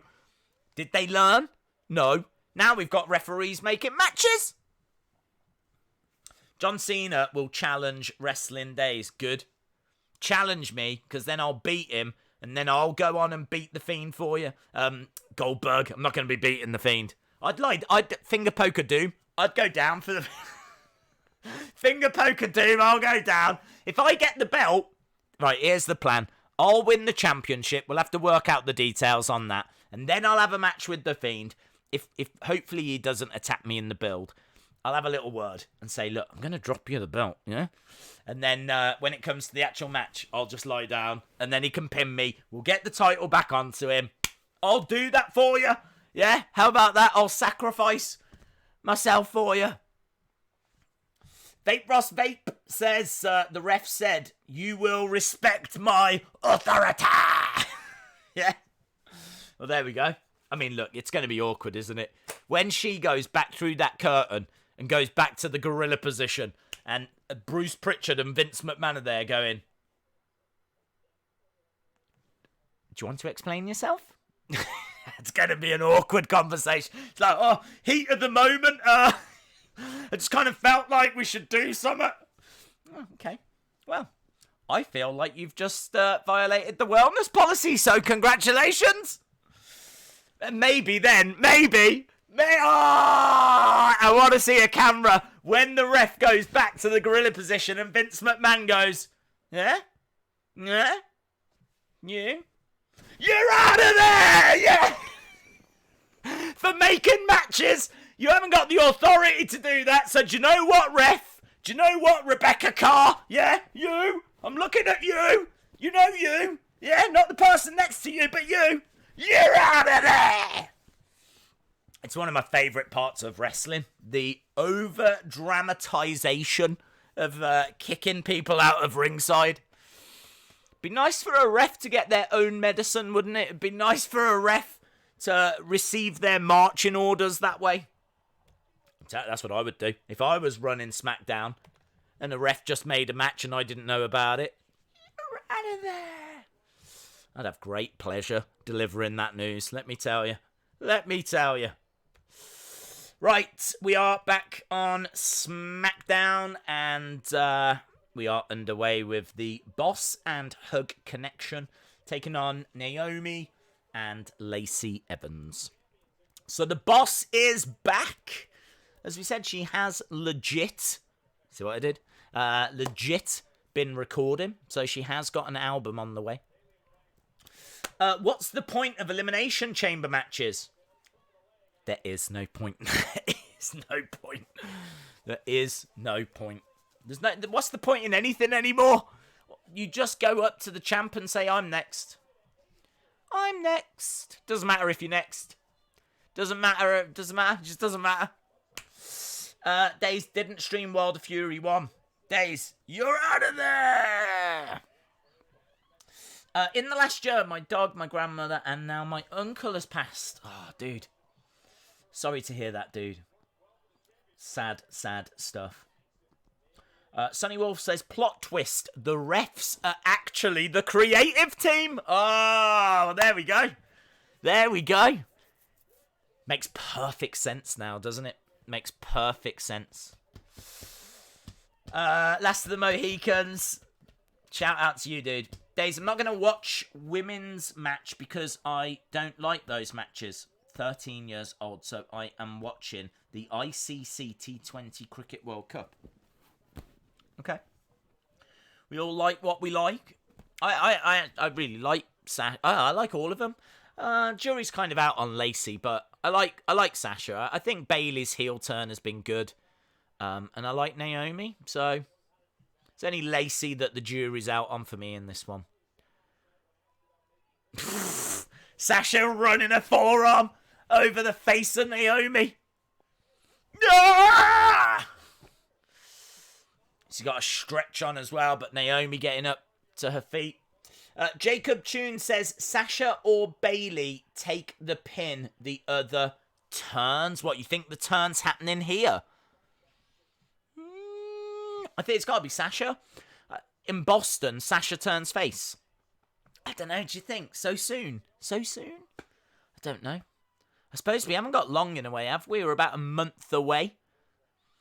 I could see them losing. I'm not sure if they turn tonight, but if anyone's turning, it's Sasha. I don't think Bayley's going face. She's only just gone heel. So I think if anyone's turning, it'll be Sasha. Bayley was insulting Sasha's hometown. True. At the moment, Sasha's a heel, so she's not going to care, but maybe that's the catalyst. Maybe that's what's going to turn it. Shout out to Imtiaz. Hope you are well. Daniel says, Heavy Machinery versus Miz and Morrison at Mania. Yeah, I could see that, but I think it's probably more likely we're building towards Otis versus Dolph. I feel like this whole Otis, Dolph, Mandy Rose, I feel like that's got to be the Mania build. It wouldn't really make sense for them to be telling that story so close to Mania for them to finish it like a few weeks before. I feel like that's going to be playing into Mania. So I don't know if Heavy Machinery will be competing for the tag titles. Maybe there's still something in Harlem Heat.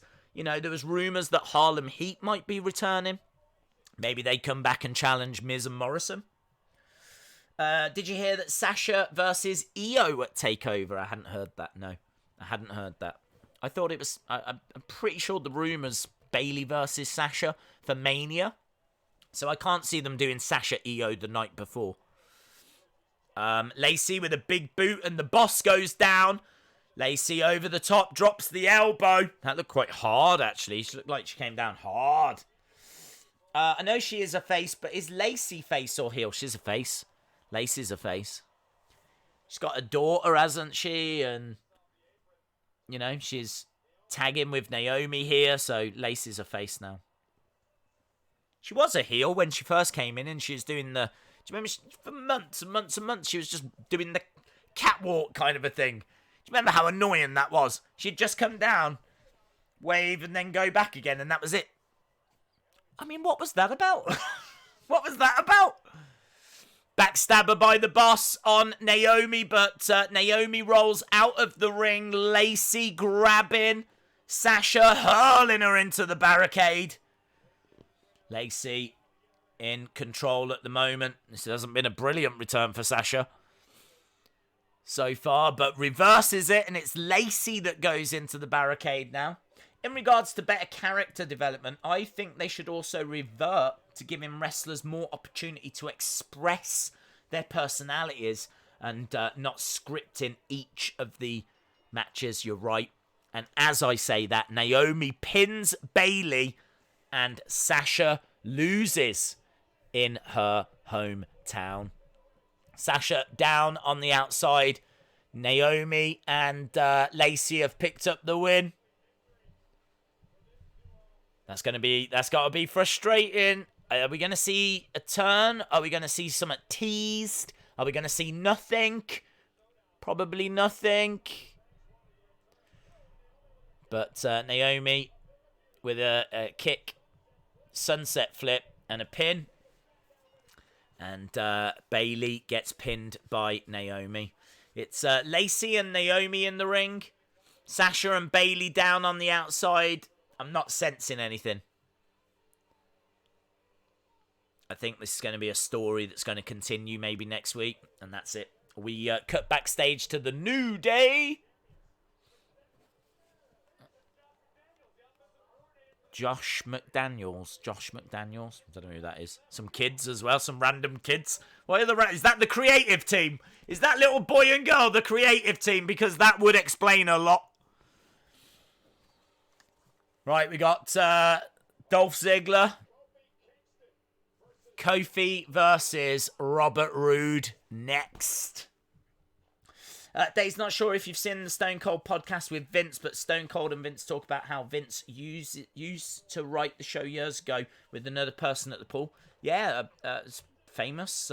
He used to write it with Bruce Pritchard, and he's written it with Pat Patterson. Yeah, it's quite famous. Obviously, he used to write it with Russo.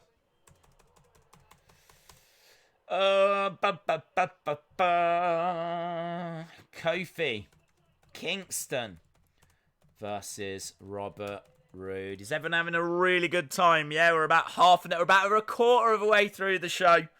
I'm sure everyone is absolutely loving it right now. Mark Clark says, cancel WrestleMania! It's a mess! We need Otis! What's happened so far?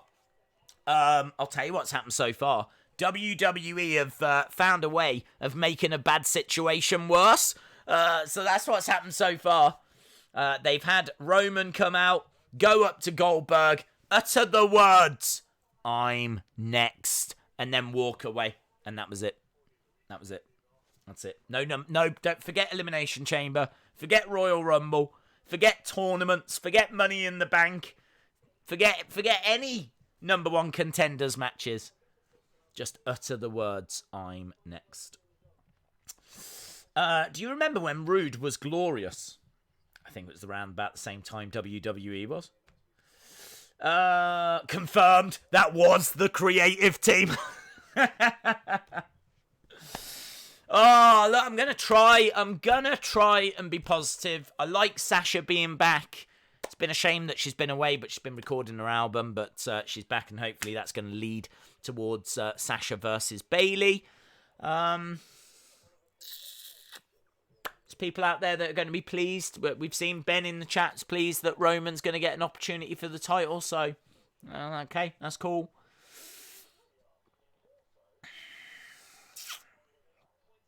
I mean, that's it. That's all I've got. That's all I've got right now. Sasha will be SmackDown Women's Champion. AEW will have a great pay-per-view tomorrow. Notorious Nightmare says, I wish they can take all the pay-per-view that involves match stipulation and just wait till a rivalry needs the match. For example, have a 6-man rivalry and then put them in a chamber. Oh, yeah, that's a really good point. I'll tell you something else I don't like as well. I feel like winning the Royal Rumble is harder than winning Elimination Chamber. Like, the Royal Rumble has got 30 people involved, whereas Elimination Chamber, 6. Do you know what I mean? It doesn't add up. So, you could win the Royal Rumble, which seems super hard to win, or you could win Elimination Chamber, which feels a little easier, like 30 people or 6 people. Do you know what I mean? So I kind of feel like, I don't know, I kind of feel like it doesn't work. Elimination Chamber being another way to get a title opportunity. Although saying that, I still think it's better that they have to do that rather than walk out and say, I'm next, by the way. Did you not see I beat King Corbin? Surely I'm next. Right, we're going back to BT Sport. Has Cena been on yet? No, he has not. And talking of the man that we can't see, there's a little video package. They've been doing this all night. Very similar to when Edge made his appearance. You know, they kept showing footage of Edge over the years. It's exactly what they're doing here with Cena. They're actually showing a bit of footage of him from WrestleMania 21 when he wins the title from JBL. His first championship reign. And we're just watching that from 2005. I mean, look, will it be enough? If Cena cuts a promo later and Fiend attacks him? Will that heal some of the wounds? I don't know. Cena next. Cena tonight. It'll be later. Christian Perez. Shout out to you, Christian Perez. Thank you for the support, my friend. Did you see Bray's tweet? I did. Bray's tweet says that life's a circle. Things come round in circles. That's it. I mean, it's not much of an explanation. Life goes on, basically. Right, Roode is making his way down. Days, how many days would this Fiend gimmick run? Bray Wyatt's gimmick would run pretty well, I think. What do you think? The Fiend gimmick? I think the Fiend gimmick's set for life, like The Undertaker. I think you've got something special. I think you can keep tweaking it, reinventing it, bringing new things into it. Certainly with the Funhouse, there's lots of different things that you can do. I feel like the Fiend character could even leave the Funhouse, you know? You could have the Fiend in, like, the boiler room. Do you know what I mean? You don't have to just keep the Fiend in the Funhouse. There's lots of different things that you can explore and directions you can take it.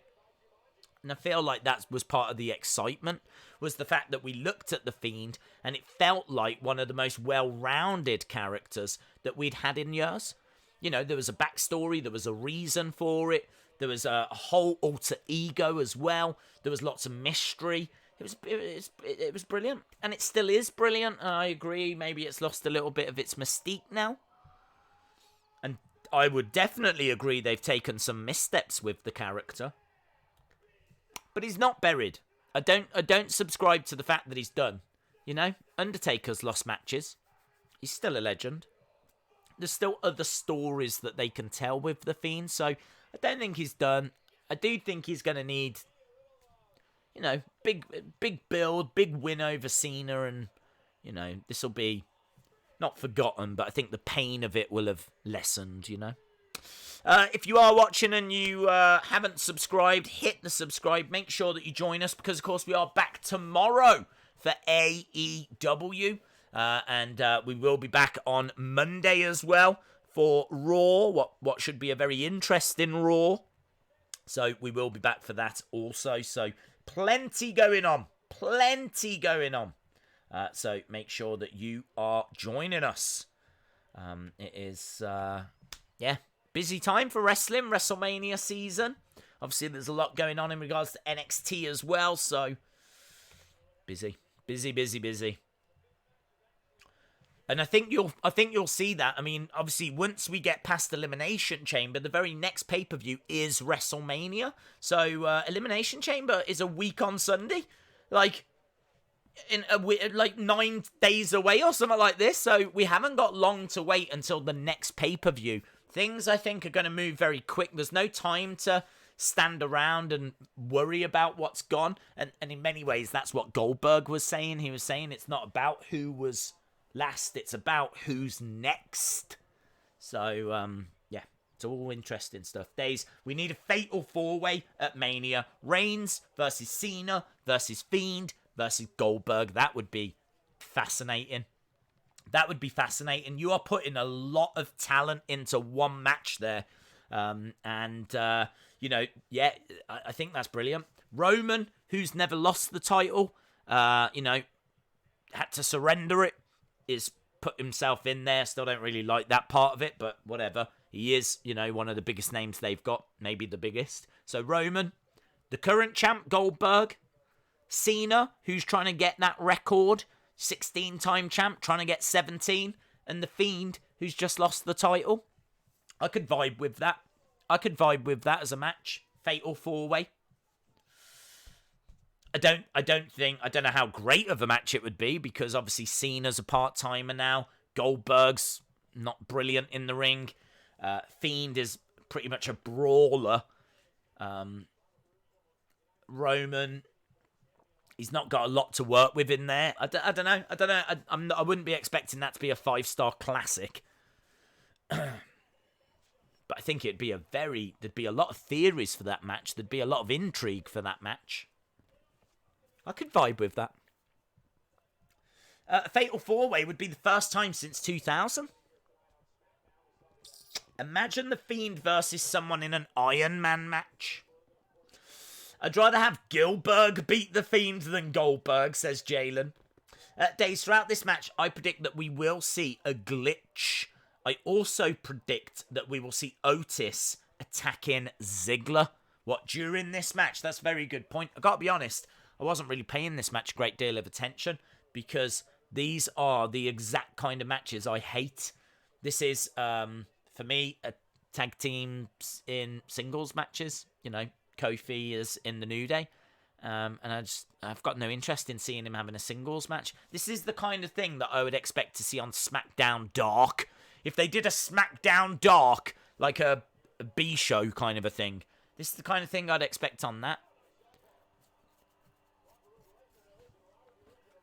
Back elbow by Kofi. To my knowledge, we've not had any glitches yet. We are only 40 minutes in, though. Dolph climbing up the steps. I wonder if we're going to see Mansoor. Mansoor, of course, victorious over Dolph. Rude just kicked the steps and fell down.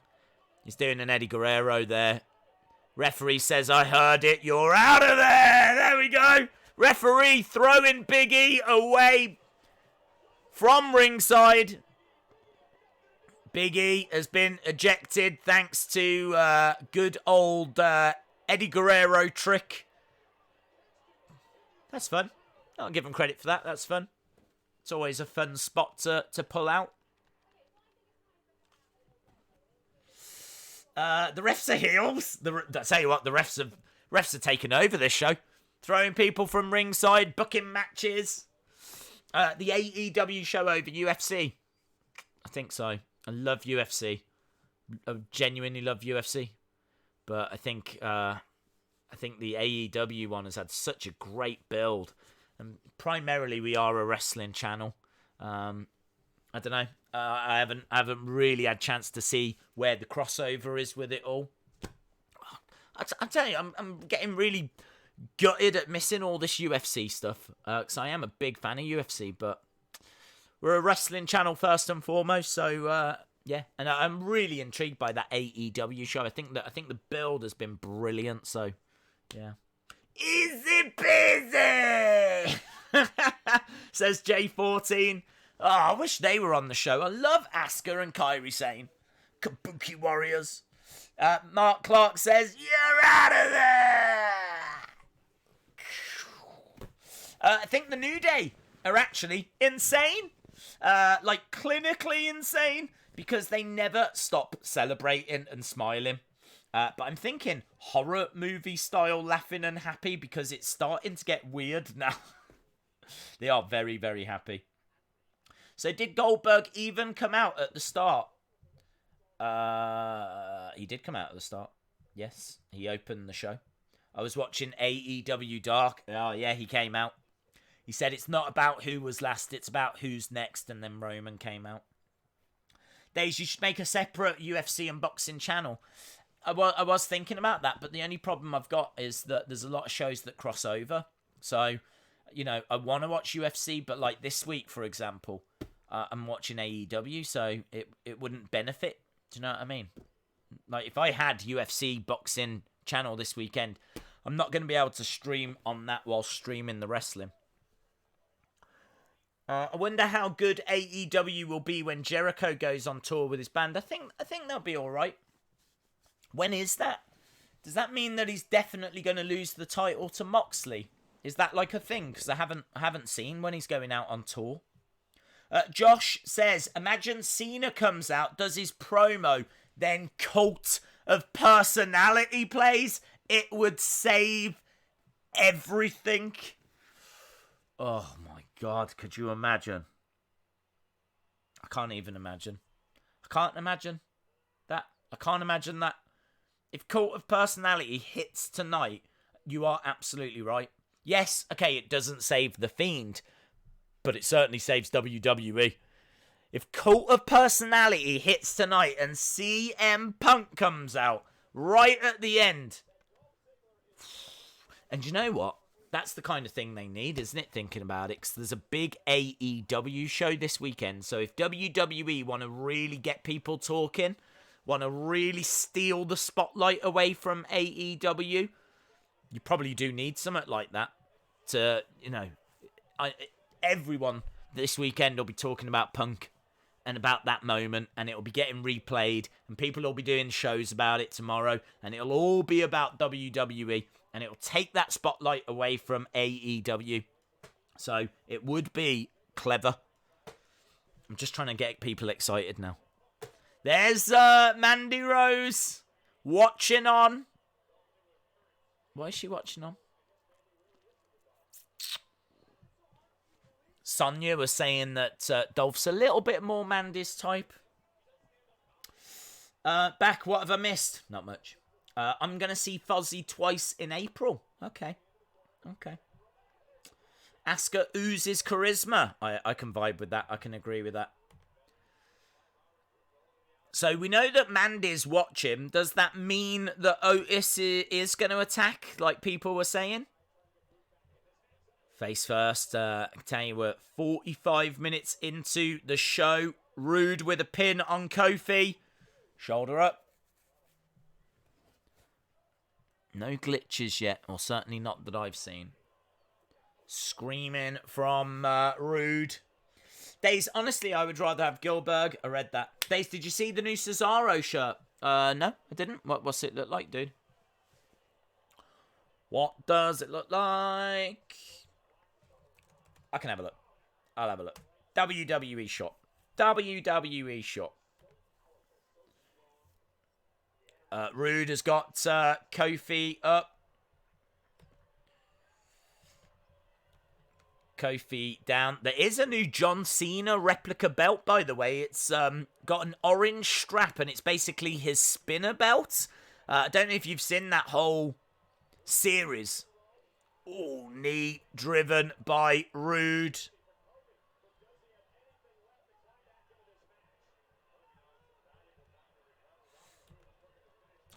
Rude is down. Dolph on the outside. Just going to have a look at this Cesaro shirt. Where is he? Where is he? Oh, there he is. Kofi comes crashing down. Rude pops up. The Wrestling Purist. Is it that one? Oh, what? Is it the we can use a little less cowbell one? Yeah, that's trash, isn't it? I saw people criticising that online. Boom drop. Boom drop by Kofi. CM Punk comes out to face with Cena. It'd be incredible, dude. It would be incredible. Kofi clapping, really getting the crowd. Oh, went for Trouble in Paradise. Gotta say, the crowd are into this. This has turned into a nice match. I will give him credit for it. Nice crossbody by Kofi. Kick out by Rude. Kofi still wearing the black armband for Xavier Woods. He's even got XW on his ring attire as well. Looking for SOS. Couldn't get it. Couldn't get it. Rude slams Kofi down. 1, 2. Did he get it? That was a 3, wasn't it? Was that a 3? I swear that was a 3 count. Let's have a look at a replay. 1, 2.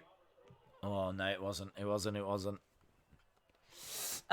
Days, hello. Hello, Andy. Hope you are well. Yeah, crowd are into this.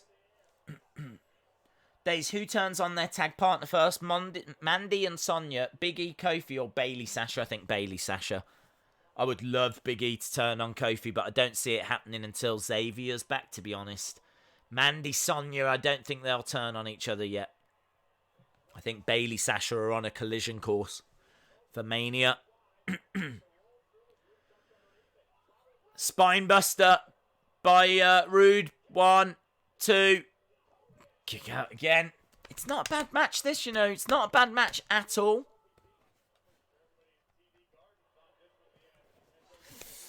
Fuzzy concert start on April 16th. Maybe Jericho is losing that title then. What happened to Cena? He's out later. Rogue referees are running the show. They are. I was shocked that the Fiend lost. I know, my friend. Dorna, I know. Fiend's going to attack Cena. No CM Punk. I agree. There we go. SOS. 1, 2. And Dolph puts Rude's foot on the rope. That's going to bring Otis out, surely. Dolph getting involved is going to be enough for Otis. Little roll up. 2, 3. Rude gets the win.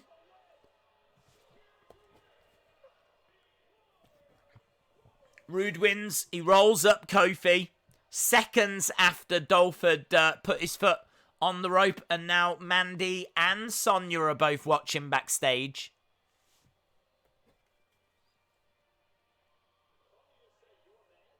Your man. Well, there we go. Jody, I don't think we'll get Fiend or Funhouse tonight. Vince knows everyone will be tuning in for an explanation. We won't get one, so we have to tune in next week. There's Otis. Very angry Otis. Tucker. He doesn't know what to do.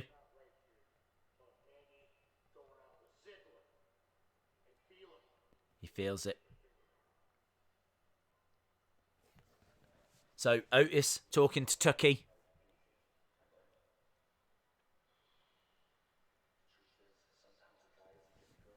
The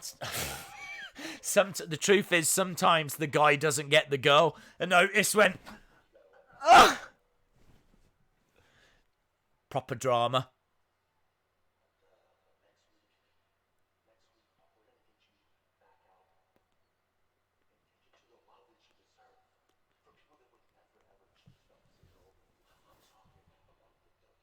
He says, we're going to get you back out there next week in front of people that would never choose Dolph Ziggler over you.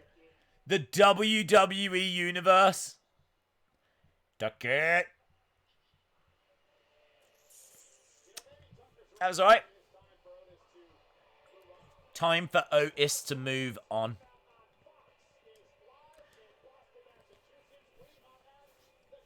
We are at the Garden, Boston, Massachusetts. Tucker fan club. I honestly feel bad for Tucker. Days the same glitch happened on Dr. Disrespect's stream. He also got a call from The Undertaker. I saw it on WWE's IG. Yes. He said he was going to be there tonight, Dr. Disrespect.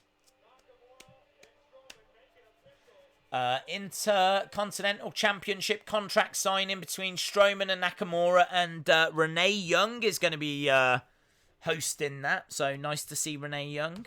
So we've got a contract signing coming up.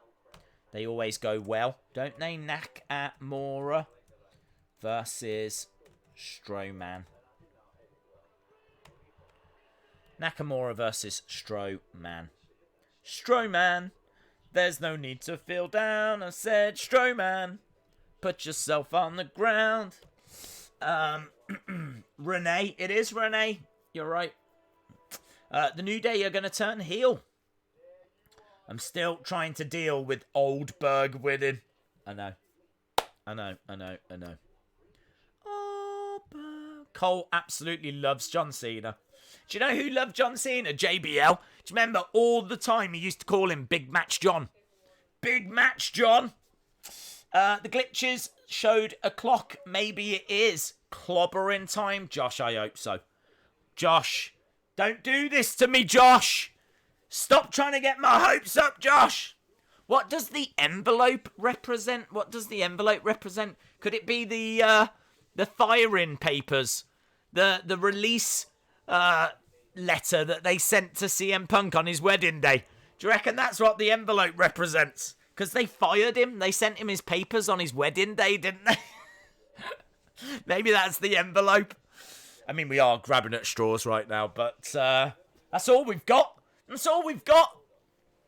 They've taken all the food. They've taken all the drink. They've taken all the joy. All we've got now are straws. That's all we can grab at. Vince has taken everything else. This isn't a very good SmackDown. Near enough first hour. Kofi Bobby is the highlight. Yeah. Days just waiting for Cena to come out. And then we hear, we're really glad that you're our friend. Yeah. That's what I'm expecting. But now people are starting to get me excited about CM Punk. How many times am I going to go down this road? Year after year after year. Every WrestleMania. It's like, is this the year? Every Royal Rumble. Is this the year? Just any little tease. Is it Punk? Is it CM Punk? CM Punk's Working with WWE is on backstage now. What are the glitches? Are the glitches CM Punk? It's not going to be CM Punk, is it? Still dream, though. Still dream. I miss the pipe bombs. Can no one remember what was said in the pipe bombs? You've all got too much faith in WWE even after what happened yesterday. I know, but there's nothing else but optimism, is there? If you take hope and optimism away, what are you left with? What are you left with? You're left with King Corbin. That's what you're left with. If you take hope and joy and optimism away, you're just left with King Corbin. Again, little John Cena. Rock versus Cena, WrestleMania 28. Rock bottom.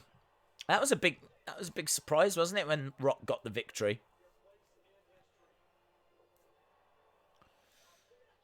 Cena counters. Like days we'll be talking and it glitches in the back. Well, there's no glitch at the moment. We're just watching a classic Cena moment. I can imagine the thumbnail with you shocked, and on the side it says CM Punk returns. I can't even imagine it. Tonight, John Cena returns. Don't worry about Punk. John Cena returns. Right, what have we got next? Come on, give us something good. Give us something good.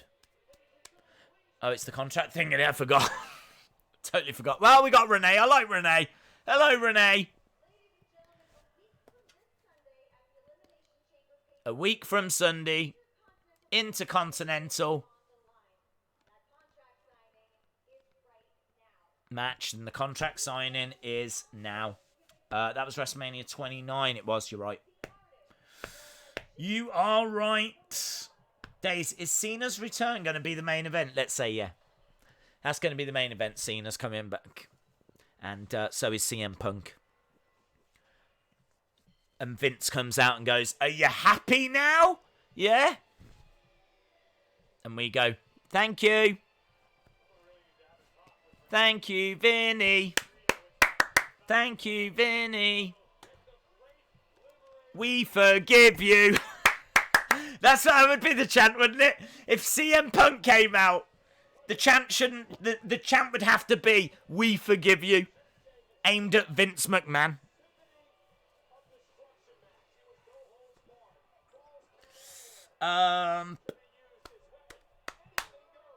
Punk's entrance. Point and look at his wrist. Yeah. It's clobbering time! Oh, stop it! Stop it, guys! I'm telling you, if it weren't for you lot, I'd be sat here just depressed. But now I'm like, oh, CM Punk! It's not happening, by the way. I'd hate for people to be sitting there thinking this is an actual thing that might actually happen. WWE are not that good to us. Punk was literally champion and he main evented 0 WrestleManias. True story. Yeah, that cut from last week had to be stapled, stitched. It's hard for Nakamura to look at it. Nakamura.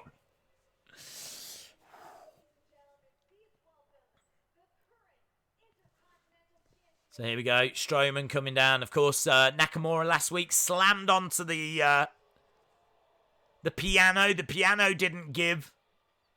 Imagine John Cena comes out, cuts a promo, glitches get out of control, and then CM Punk comes out. Stop it, Ben. Oh, I like Strowman. I like Strowman in jeans. Look at this. This is like when you get a doll, a Ken doll, and you like put him in like jeans. I mean, not that I ever did that, but that's the vibe I'm getting. Do you know what I mean? This is like casual Strowman. This is like holiday home Strowman. That's what we've got right now. This is fun time Strowman coming down in debt. Have I ever seen Strowman in jeans? I don't think I have.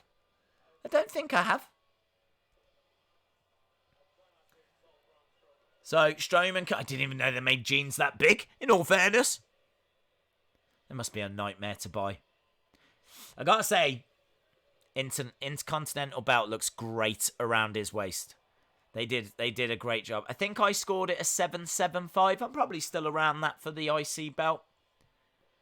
Looking at it around his waist, though, I could probably be tempted to go a touch higher. It is a really... They've done really well. I loved the old IC belt. That's a great belt. He slams it down onto the table. Contract signing.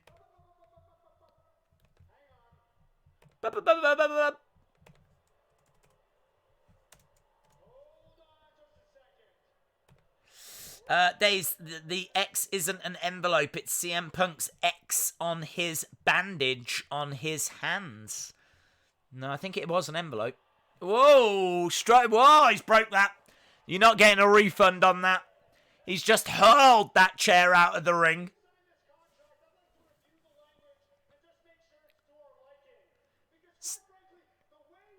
Sammy wants to review the language in the contract.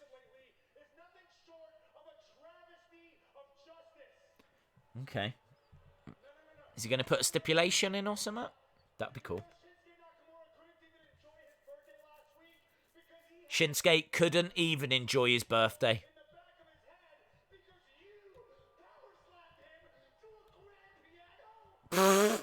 Because you power slammed him through a grand piano. It is pretty funny. Even Renee's got a little smirk. Strowman tells Sammy to shut up.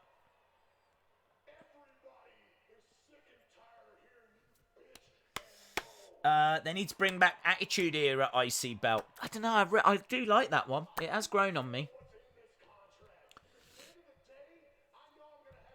Days, imagine if John comes out and then Punk into it. Guys.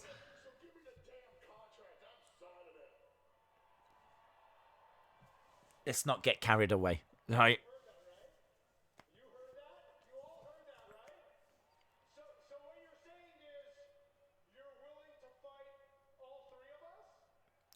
You're willing to...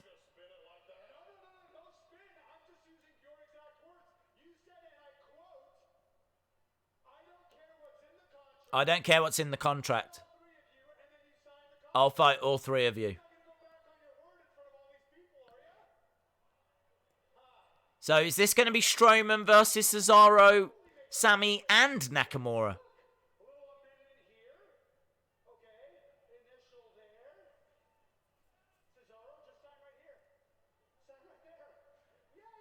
Hang on, so now Talent are making their own matches. What's going on? Now Sammy has added his own little stip. Anyone want to... I mean, look, what's going on? Whilst Vince is away, we've got refs making matches. We've got Sami Zayn adding stipulations. Done. That's it. Brilliant. Whilst Vince is away, it's absolute anarchy. That contract will now be taken backstage for the refs to sign off.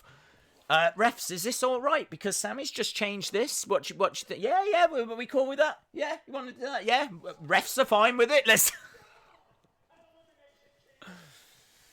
Oh, amazing. Strowman picking up the table, moving it out of the way. Sammy says nothing happens tonight.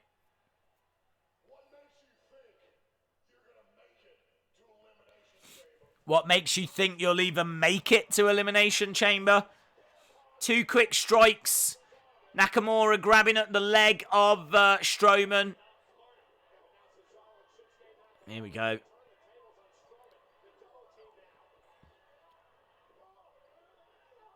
Strowman has got... Oh, haluva kick. It's been a while since we've seen one of them. Haluva kick from Sami Zayn. Amazing. I mean, look, just a little reminder. Nakamura, former NXT champ. Sami Zayn, former NXT champ. Cesaro, one of the best wrestlers on the roster. all three potentially going to get buried in a 3-on-1 handicap loss to Strowman.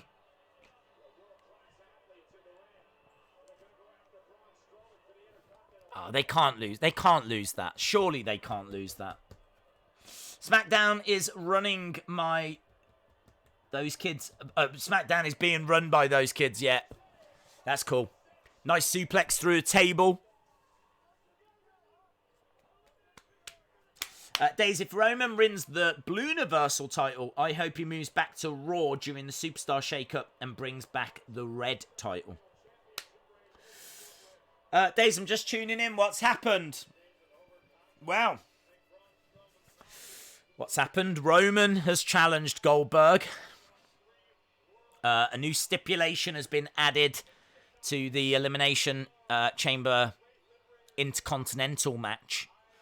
It's not in an Elimination Chamber, but it is going to take place there, and it's going to be 3-on-1. And the concern is going to be that Strowman's going to win that. Strowman shouldn't be winning against those three. I know he's big and powerful, and I get that he could beat each of them individually, but not 3-on-1. They're not Lucha House Party. You know, you're talking about legit brilliant superstars there. Nakamura's a former IWGP champion. Oh, I fear for the worst for them. I think they're losing. I think Strowman's winning that. Ooh, I've got 999 on speed dial if Cult of Personality hits. I'll have to have the Undertaker on speed dial if Cult of Personality hits. Be one of the biggest moments in wrestling history.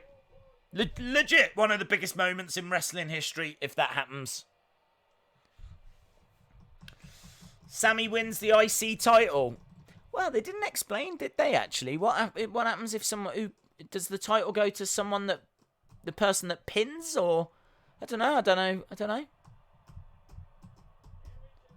My fear is that Strowman wins and manages to get past 3 people. There we go. There we go, ladies and gentlemen.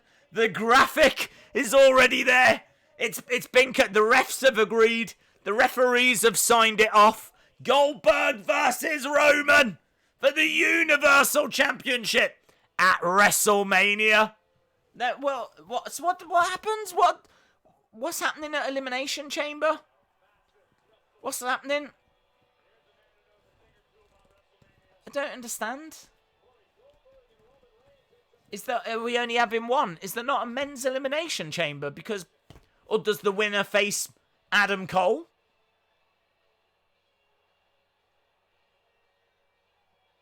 I don't know what's happening. Joe Mikulicek says, Days, I'm hoping for good news for the Fiend. I wouldn't. No need for elimination. Oh, you're right. I forgot. I don't want...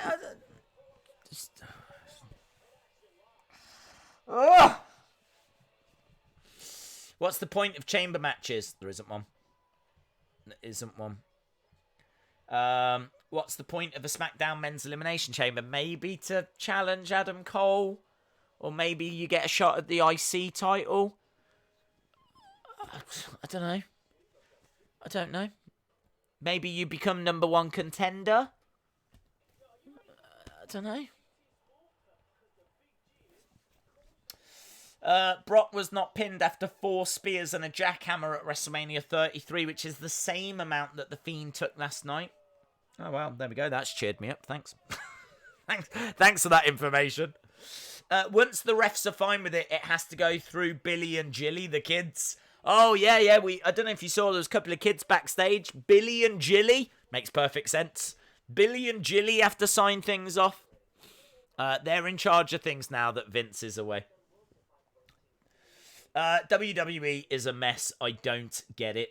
Winner of Elimination Chamber gets a trophy. Yes. Gets a trophy. You're absolutely right. Perhaps they get some vouchers to spend on WWE Shop. Amazing. I remember when Elimination Chamber matches were cool. Day's tag team title match is going to replace a men's match. That might make sense. Perhaps it'll be for the tag titles. We've seen that before, haven't we? So, yeah, I can see that. WrestleMania 36, Goldberg versus Daniel Bryan. Nope. They've just announced it. Goldberg, Roman Reigns. I'm glad Goldberg won. Fiend sucks. Yeah, there's a few people that feel that way. Blue Shirt says this is an absolute disaster.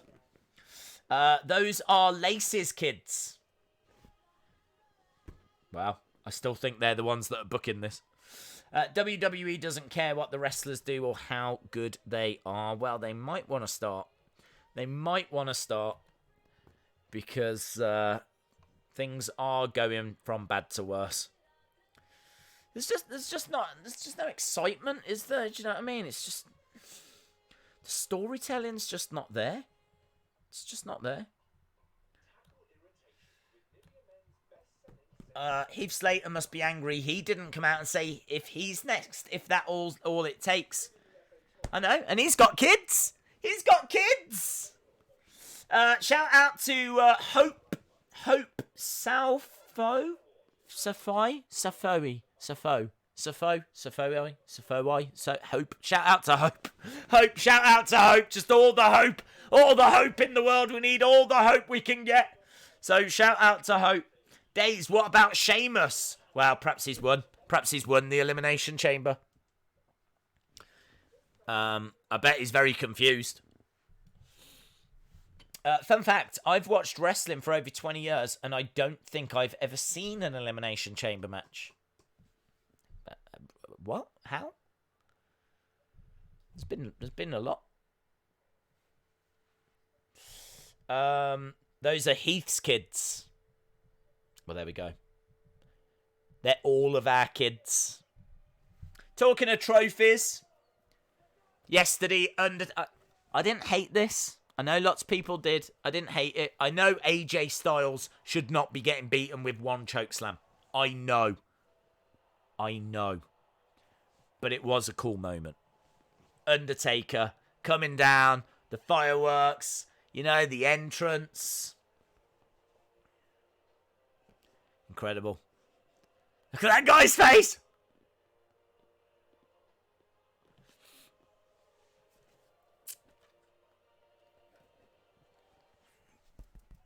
Poking him in the chest.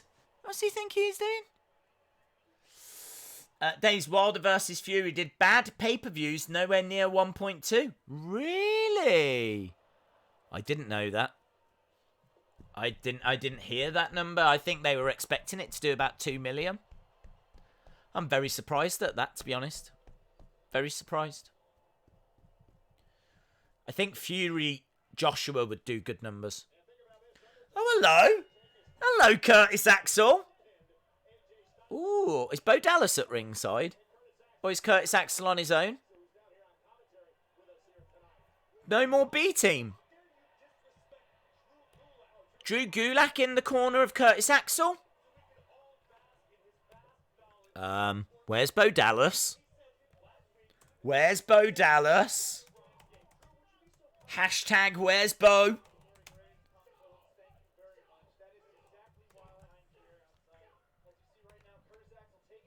Wow, isn't that an interesting development? Bray Wyatt's real life brother no longer being with Curtis Axel.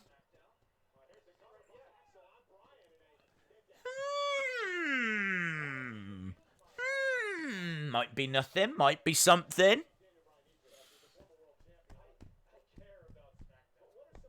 Drew Gulak, I like Drew Gulak. Drew Gulak, trying to help a superstar. Tried to help, was it Heath last week? And now trying to help Curtis Axel. Days, it's because we couldn't afford pay-per-views growing up. Oh, dude, I totally understand. I couldn't afford Raw. Cult of personality. 800 to 850 million buys. Gulak called Michael Cole Tom Phillips. That's brilliant.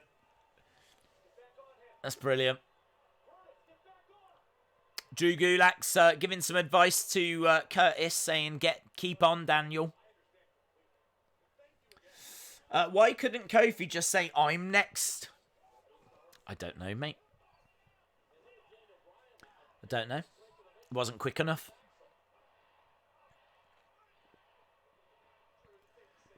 Turns out that number one contender now is whoever can get to gorilla position first and get their music played. Whoever's quickest. In my mind, they're just all running backstage trying to push each other out of the way. Whoever can get there first.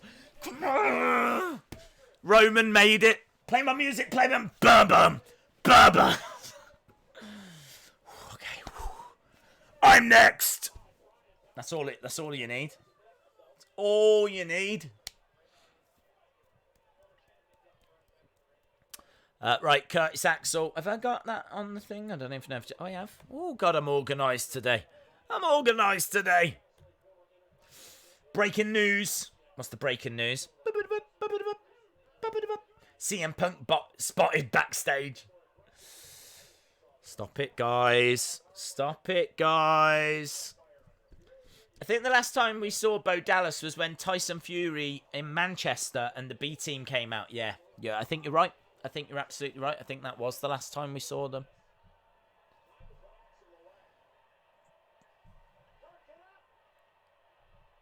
Curtis Axel down. We've only got 45 minutes left. 45 minutes left, that's all. Kicks coming in by Daniel.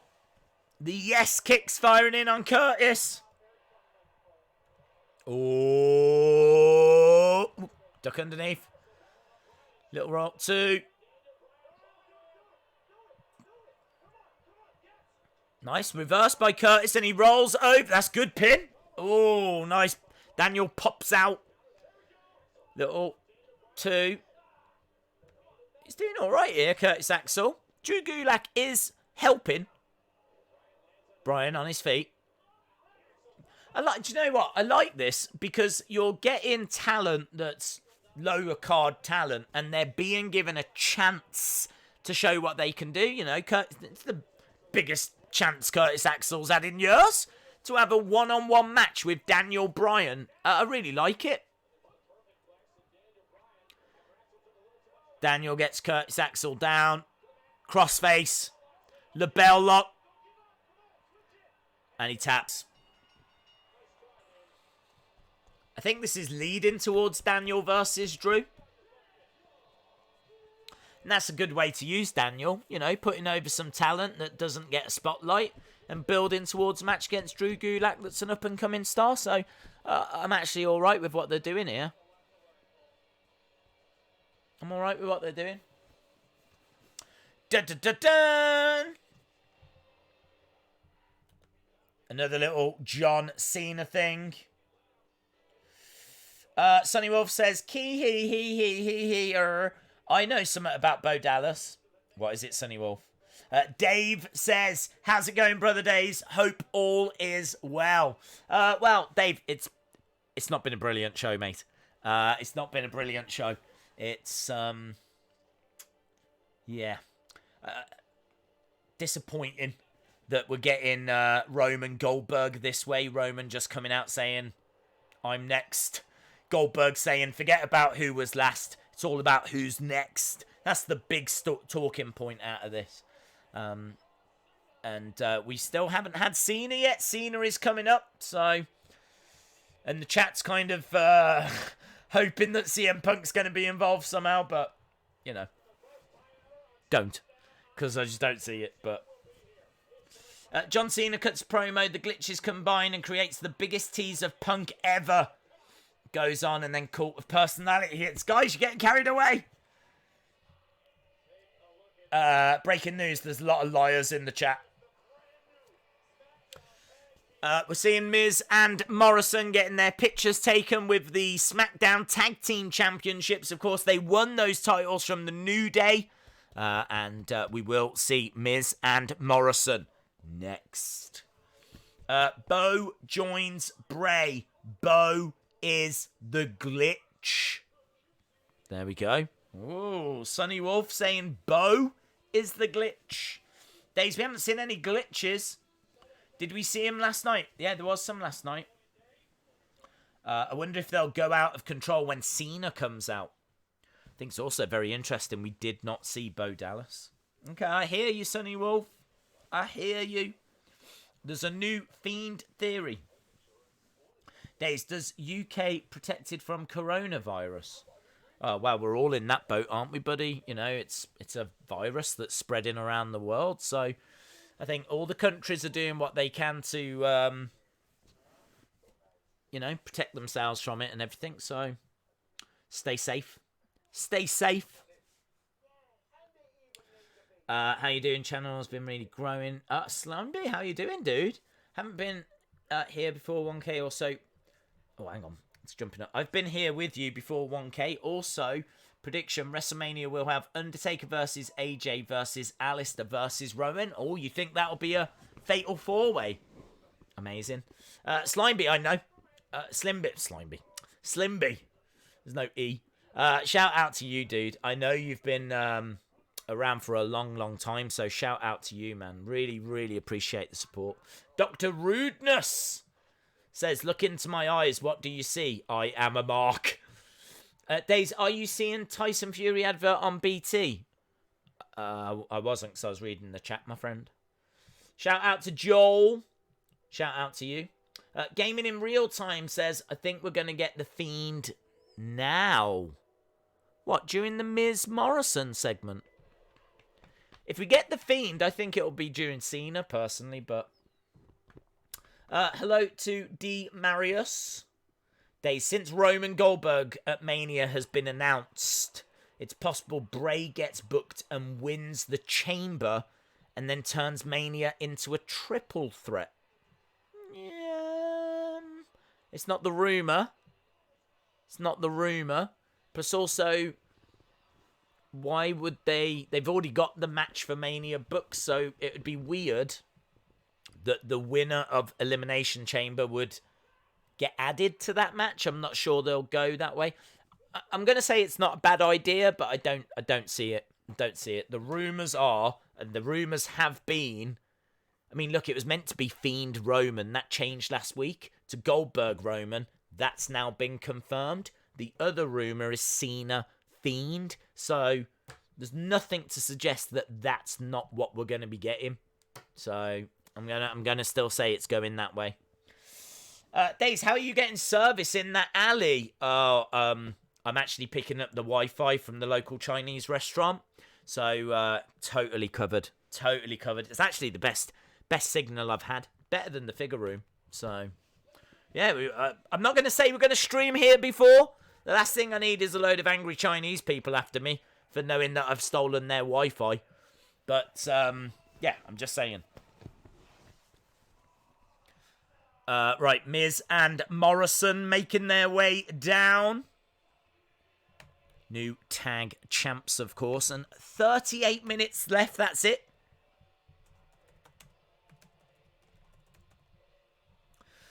Don't know who they're facing.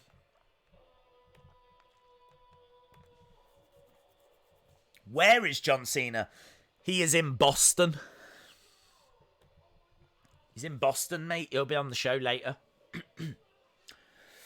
Days, if Roman beats Goldberg at Mania, then that means that Roman is way stronger than The Fiend.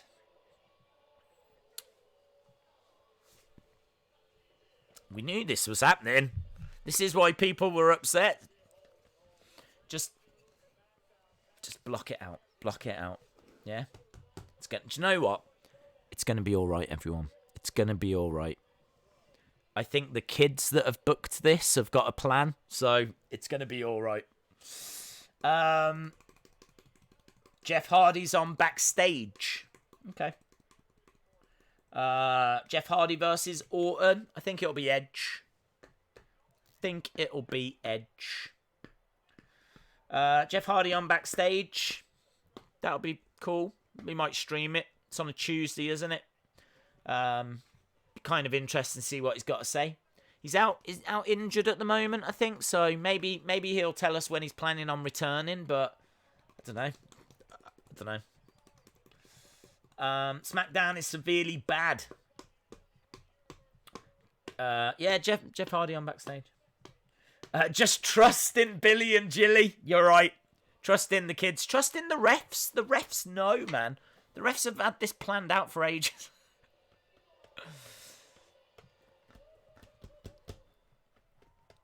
Right. They're both in wrestling attire, so I'm guessing there's going to be a match. No, you deserve it, chant.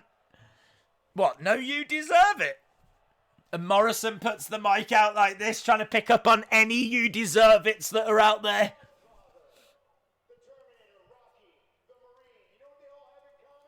What?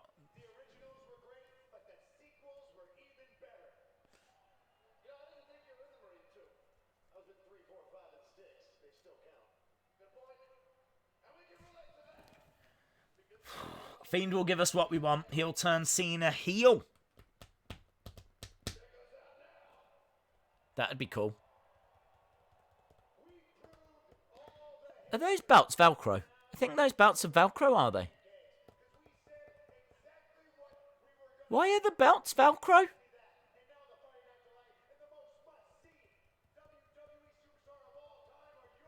I don't... Those studs are fake. Oh, we've got a right conspiracy.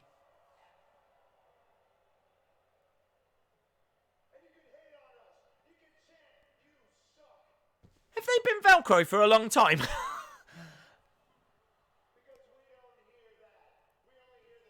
Don't understand. Tag team action and promos have been half of SmackDown tonight.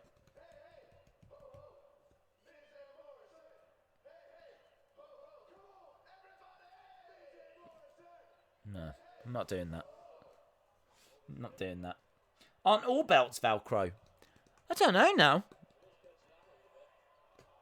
Now I'm just questioning it. WWE is just ruining everything for me tonight. They're ruining belts now. Even the belts are being ruined.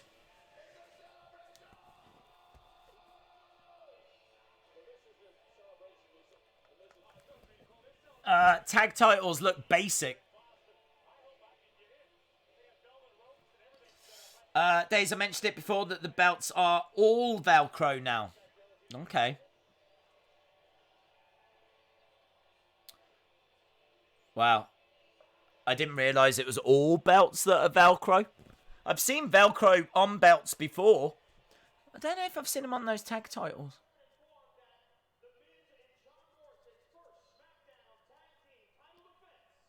Is now. The New Day. They're facing the New Day. Oh, and Heavy Machinery. And Lucha House Party. Elimination Chamber. It's going to be Elimination Chamber, innit? You were right. The chat was right.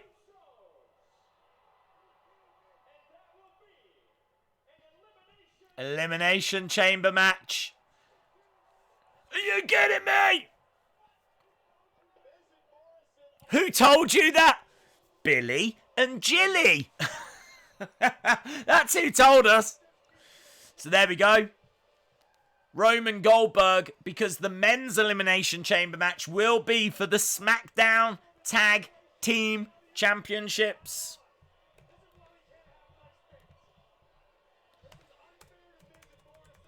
And now they've got a match against the Usos. Welcome to the Uso Penitentiary. Velcro belts! Velcro belts! That's where we are. That sums up 2020. Velcro belts. Nothing says prestige, does it? Quite like Velcro. Revival, stupid for not taking the money now they're out of Mania. The ref made another match. Did the ref make another match? Did the ref make that match? Oh my God. Did the ref make that match? That is amazing. Do you know what? Say what you want. This is one of my favourite SmackDowns. It's absolute anarchy. It is absolute anarchy. We've got refs making matches, wrestlers adding stipulations. We got... I mean, think about it. Roman came out and said, I'm next. So now Roman has decided the WrestleMania match. We need to get Vince back. Do you know what? I never thought I'd say that, but we have got to get Vince McMahon back. He is distracted with the XFL, and now it is absolute carnage. It is absolute anarchy. Refs making matches, kids making matches, wrestlers adding stipulations, wrestlers adding themselves into WrestleMania matches. It's madness. We don't even need an Elimination Chamber match for the tag titles. All we need is we just need the New Day to walk up to Miz and Morrison and say, we're next. That's it. That's all it needs. Don't need all these teams in Elimination Chamber. It's pointless. This is honestly, this is magical. I feel like I'm watching Disney. This is magical. This is like one of those shows that you can just enjoy. I just don't know what's happening. I don't know what's happening. Vince must have been delayed in Saudi Arabia. Days, how much do you rate John Cena? Well, look, I mean, John Cena is a legend. He's a big name, and he's done well in Hollywood and won multiple championships. And you'd have to say he's one of the biggest WWE superstars of all time. I do have respect for Cena, having watched that Ruthless Aggression show, and you get reminded about, because he was close to being cut. I didn't know this, but Cena was actually told that he was going to be let go. They said, you're done. After the Ruthless Aggression thing, his character didn't kick on. He did the whole Ruthless Aggression, had the match against Kurt, but then in the months that followed, he was very stale. And they actually said to him, there's nothing there. And it was only on his final tour that he was rapping in the back of the bus with, I think, Rikishi and some other people. Steph heard and said, how do you remember all that? And he said, I don't. I just make it up on the spot. And she said, do you want to try it on the show? And he was like, yeah. So they gave him the thugonomics. They gave him the rapping gimmick to see how it would go. And that was it. Massively got over with the crowd. Thugonomics, the rap album, the You Can't See Me entrance theme, and all that all came out of just that. But he was on the verge of being let go. And then he went from that and just got red hot. And then, of course, dollar signs appeared in Vince's eyes, and bang, we were off. So I mean, look, I don't like his booking. I think he was pushed too much. I think we wanted him to turn heel, and we never got it. I think even if he turns heel now, it's going to feel too late, 'cause he's just a part-timer that comes back, around WrestleMania season. So I'm not a big fan of his booking. But I got respect for Cena. The thing with Cena is whenever it's a Cena match, it does always feel like a big match. Do you know what I mean? It's like, right, now we're getting to the Cena match. And it always feels like a big match. The only problem is, he always wins. And that was certainly the problem when he faced Bray at WrestleMania all those years ago. And as we said, that could be a nice foundation for Cena versus the Fiend, which is surely the match that we're going to be getting. Are you streaming the Joseph Parker fight on Sunday? Oh, am I? I don't know. I might do. I could be tempted by that. I'll have a look and see if I can get hold of it. Days, you forgot about the halftime scores. Oh, I did. I mean, to be fair, I didn't need to see a load of zeros. Do you know what I mean? I think I already know. There's the glitch. There's the glitch, baby. The circle. It's the circle again. I saw it that time. I saw the glitch. I didn't miss it. Yes. Brilliant. There we go. Glitches. Glitches get stitches. I saw it, guys, with my own eyes. It was the circle. The circle of life. Bray did say life is a circle. So, was that tweet on purpose? Life is a circle. Ronan Keaton always said life is a roller coaster. It's hard to know who to believe, isn't it? Who's telling the truth? Is it Ronan Keaton or is it Bray Wyatt? Is the glitch with the Fiend? Don't know.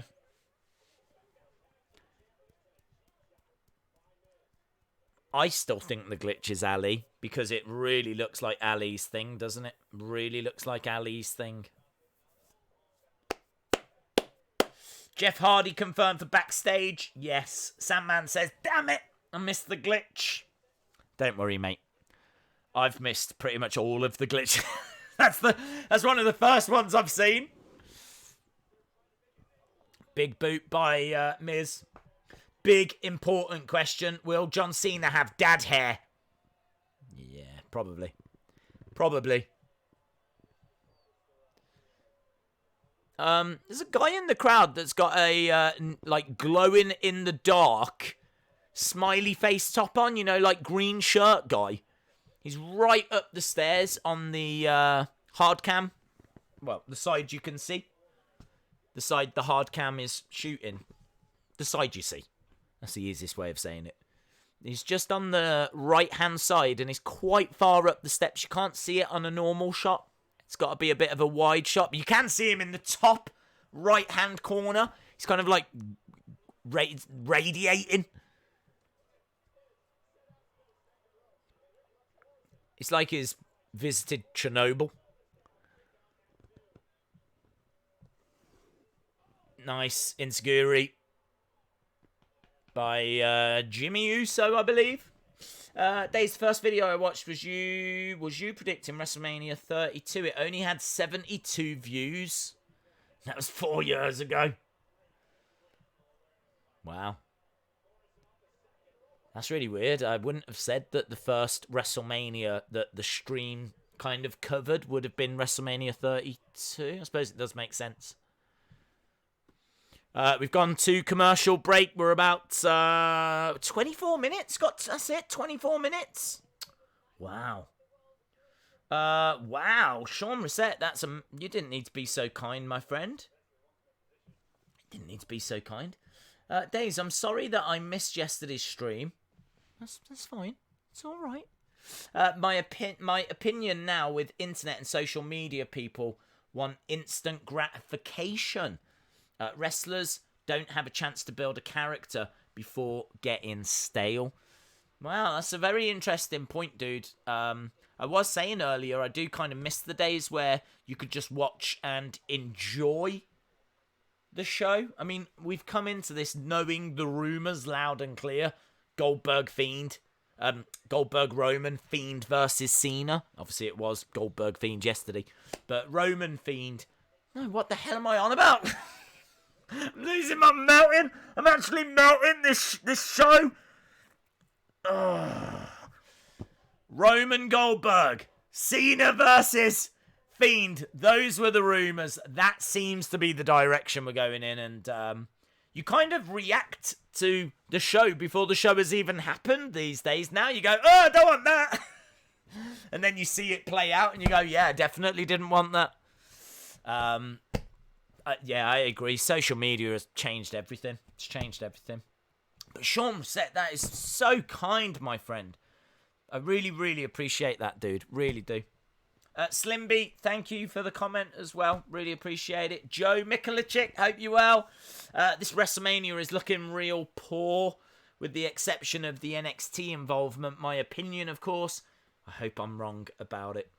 Well, let's see. Let's see. I think Cena Fiend would be alright. Not really into Brock Drew. Not really into Goldberg. Roman. Shayna Becky, I think, will be alright. Rhea, Charlotte, I think, will be alright. Do you know, I'd have to agree, actually. I'd have to agree on paper this isn't the WrestleMania I would personally want. But, let's see. Let's see. The first video I saw of you was you unboxing and reviewing the Contract Chaos. That was fun. Playset, and I've watched ever since. Thank you very much, Ben Russell. Appreciate the support, dude. That's incredible. Sean Reset. That's so I'm gonna put a little thank you down here for you, Sean. Thank you, Sean Reset. There we go. You legend.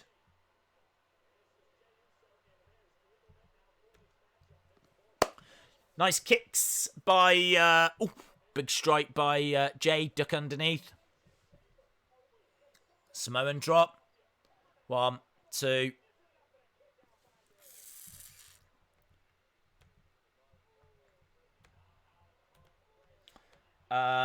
Joel, I'm Suki Streams, brother. Shout out to you, buddy. Hello to Maspeth. Days, what do you think of the Fiend winning the IC or tag titles? Not for me. But he doesn't care. I mean, I always said I thought it was quite cool that he didn't really care about titles. He's all about revenge. I do understand that maybe the Fiend didn't care so much for Goldberg, but I don't know. That's not what I got in the build. I would kind of like Bray to say that Fiend didn't care. You know, the Fiend didn't care because of the fact that there wasn't the history. I can kind of understand that. My only problem with that is the fact that, does that mean the Fiend's not going to care against Aleister Black? Does that mean that the Fiend's not going to care against Buddy Murphy or No Way Jose? Or, do you know what I mean? Are we really saying that the Fiend's not going to care unless he's had history with them? Because that's really going to limit the Fiend. It's really going to limit the Fiend. So, it's not a theory that I like. It's a theory they could use. But I don't see any need as to why the Fiend would care about the IC belt, the tag team belts, or anything like that. Why would he care?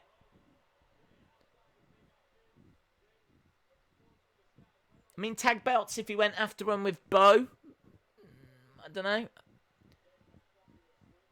I don't know.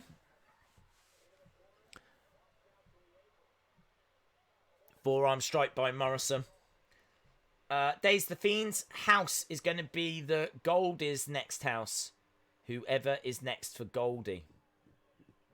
Have you noticed that the Revival haven't been in the chamber, and also the glitches only happen during tags? That's very interesting. I hadn't noticed it only happened during tag matches. Morrison went for Starship Pain, but Top Rope Inzaguri. We're down to 19 minutes. Did you ever get a Fiend mask? Do you know I didn't? I didn't get a Fiend mask, no. How is WWE this bad? It's like they're not trying. Slimby, I hadn't noticed, no. I just watched the original Firefly Funhouse thinking it would ease the pain, but it made it worse.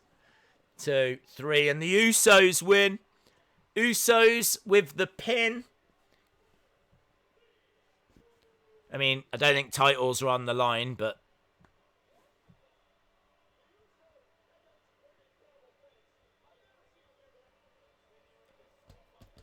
Canadian Destroyers.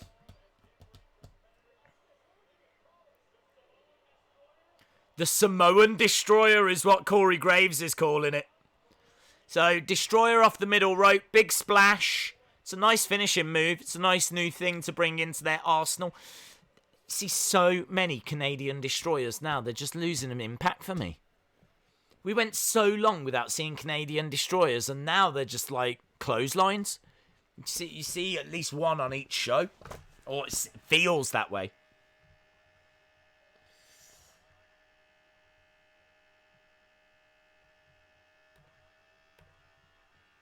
The Fiend losing isn't the end of the world.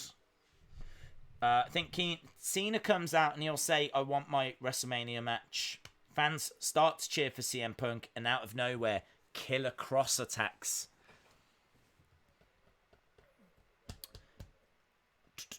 I'm going to watch your WrestleMania stream. John Cena comes home. After the break, the main event. We've got 17 minutes left, friends. 17 minutes left. John Cena is on the show. We are going to see him. John Cena on the show. This is why we need Puerto Rico sunsets. Get rid of the Panama sunrise. Killer Cross will fight Cena. 15 minutes of John. I don't know. Days, if Punk's music was to hit tonight, I would actually wake up my whole street screaming. Who's going to win the Andre the Giant match? Oh, that's an interesting question. Let me know in the chat I always like a question for the chat, and I didn't get one earlier. So let's do it now. Who wins the Andre the Giant Memorial Battle Royal? What about Tyson Fury?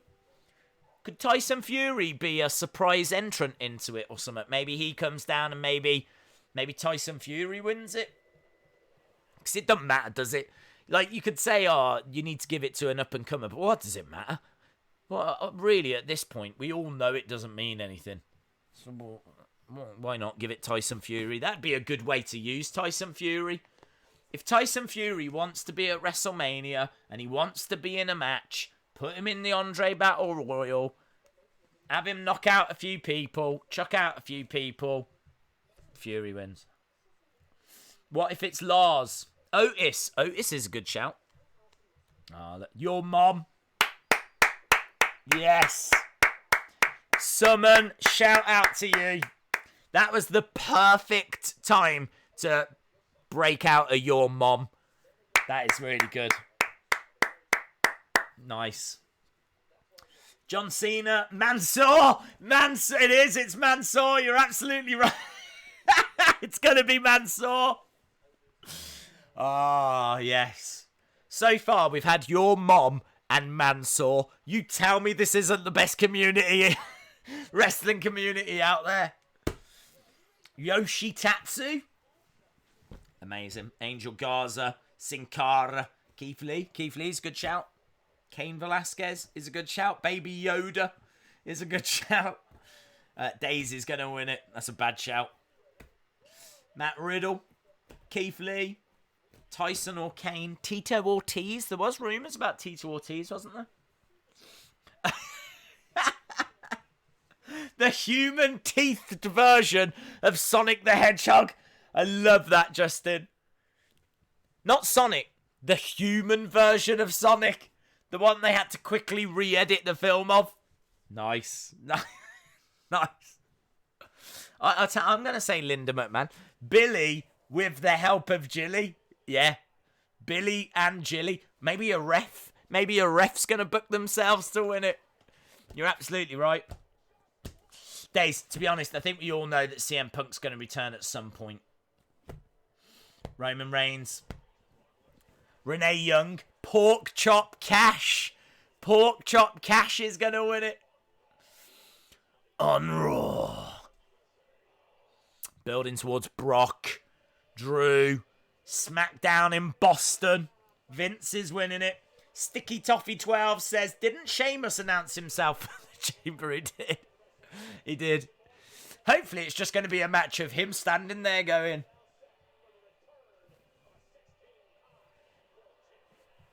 ding, ding, ding. That's it. Here we go.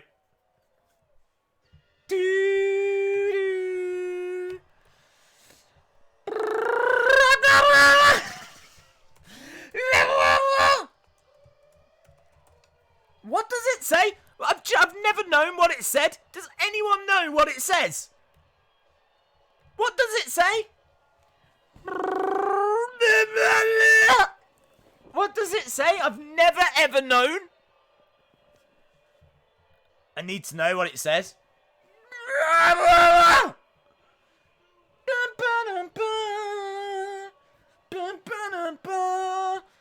He hasn't even got a new shirt, has he?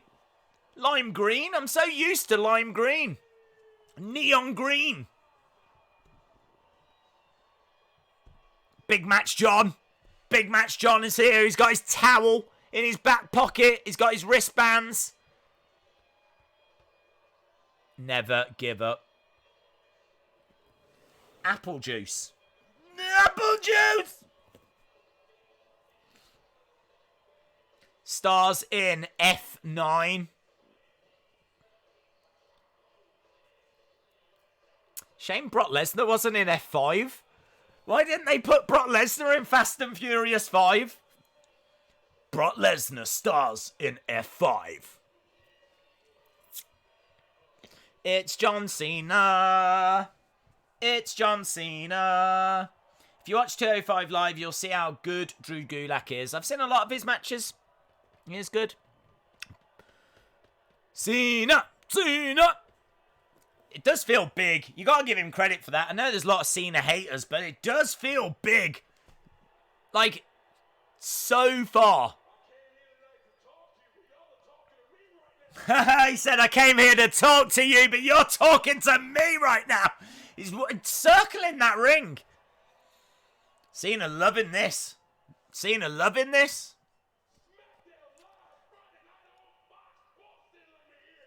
He says, SmackDown Live, Friday night on Fox. Boston, let me hear you. The world is watching. Boston, let me hear you. Big match, John.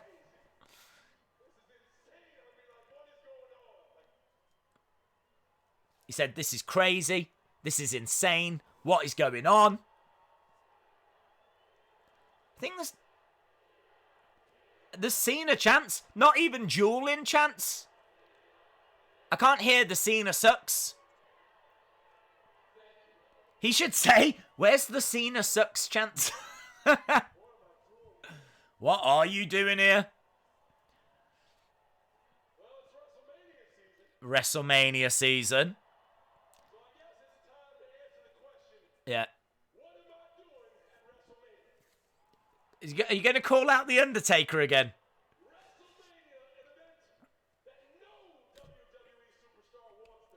So he says, I know my role has changed.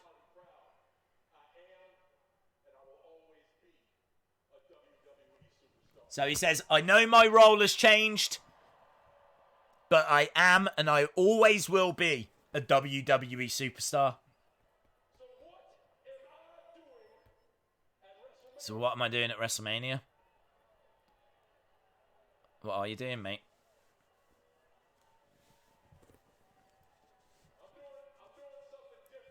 He's doing something different. Merch stand? Confectionery?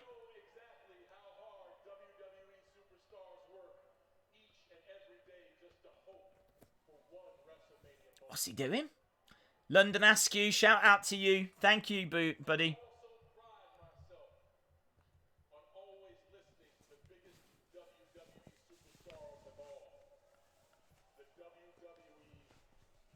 So he says that he prides himself on listening to the WWE Universe. He's going to be doing something different at WrestleMania. What is he doing? What is he doing? He puts... There is an excited universe. Hot crowd in Boston. Got to give them credit. They have been good.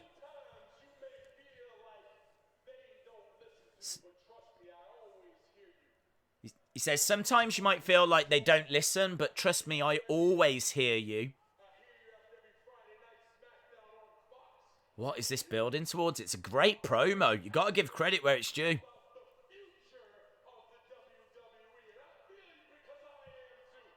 I'm all about the future.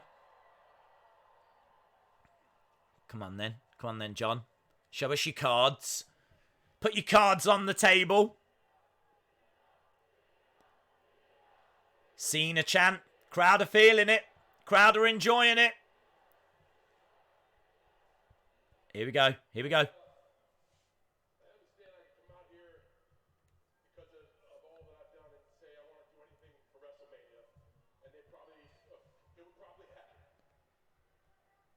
Right. So what am I doing for WrestleMania? Yes.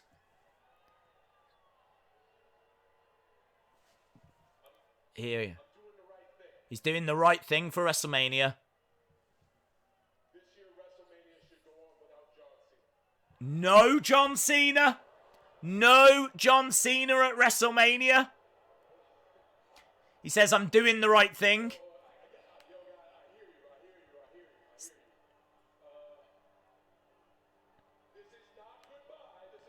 This is not goodbye.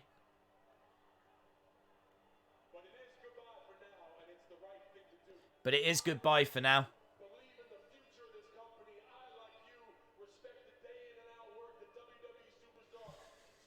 Well, I mean, fair play. He says he respects the day in, day out work.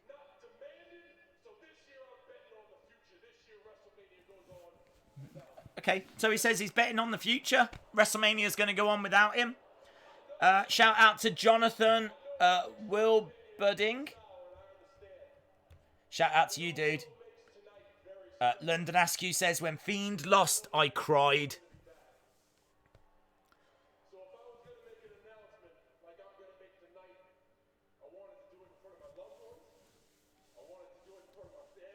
What is this? I don't get this Cena announcement. He says he's betting on the future. He's not going to be at WrestleMania.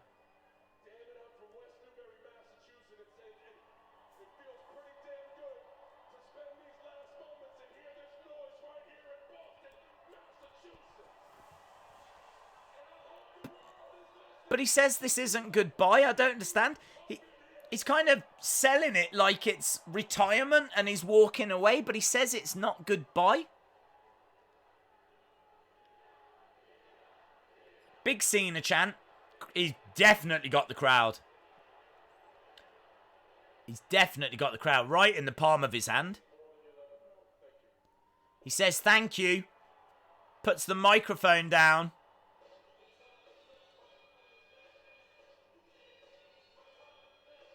Tips his hat. Goes over to a couple of kids in the front row, which is very cool.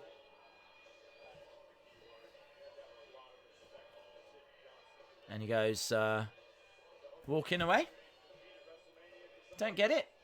Don't understand. 16-time champ. He's only one championship run away from the all-time record. I don't get what that message was. Here we go! Here we go! Screen is starting to shut down! Darkness! Darkness! In the arena!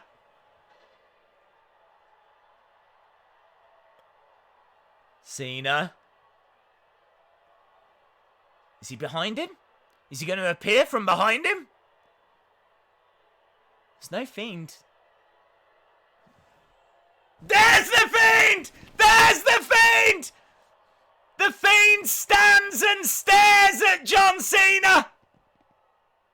Cena turns around and stares back at the Fiend. There's no attack. And Fiend points at the WrestleMania sign. Well, he is a WWE superstar. Fiend points at WrestleMania. Cena looks out at the crowd.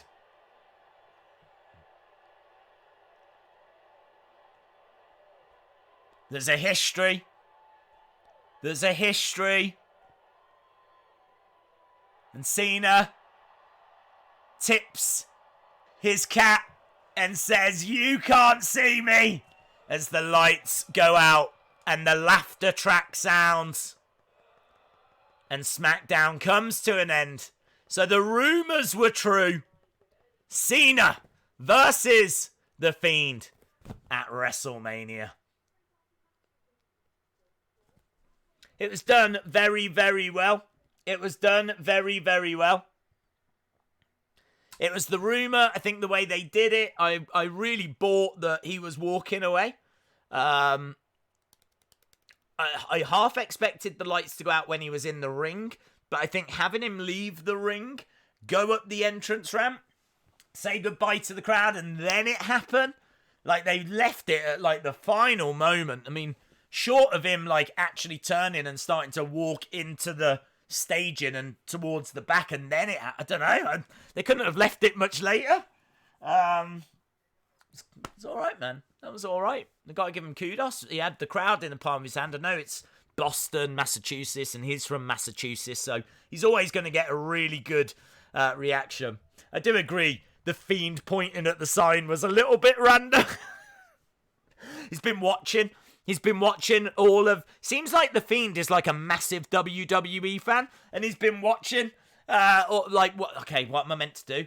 I'd like to face John Cena. What am I meant to do? You got to point at the sign. If you want to let him know it's WrestleMania, point at the sign. Okay, there we go. I'd like this, please. Can we do this, please? John. I'm doing the thing, John. Joe says, I don't think that was Bray. Oh, I don't know anymore, mate. I don't know. I think it was. Yeah, I think it was.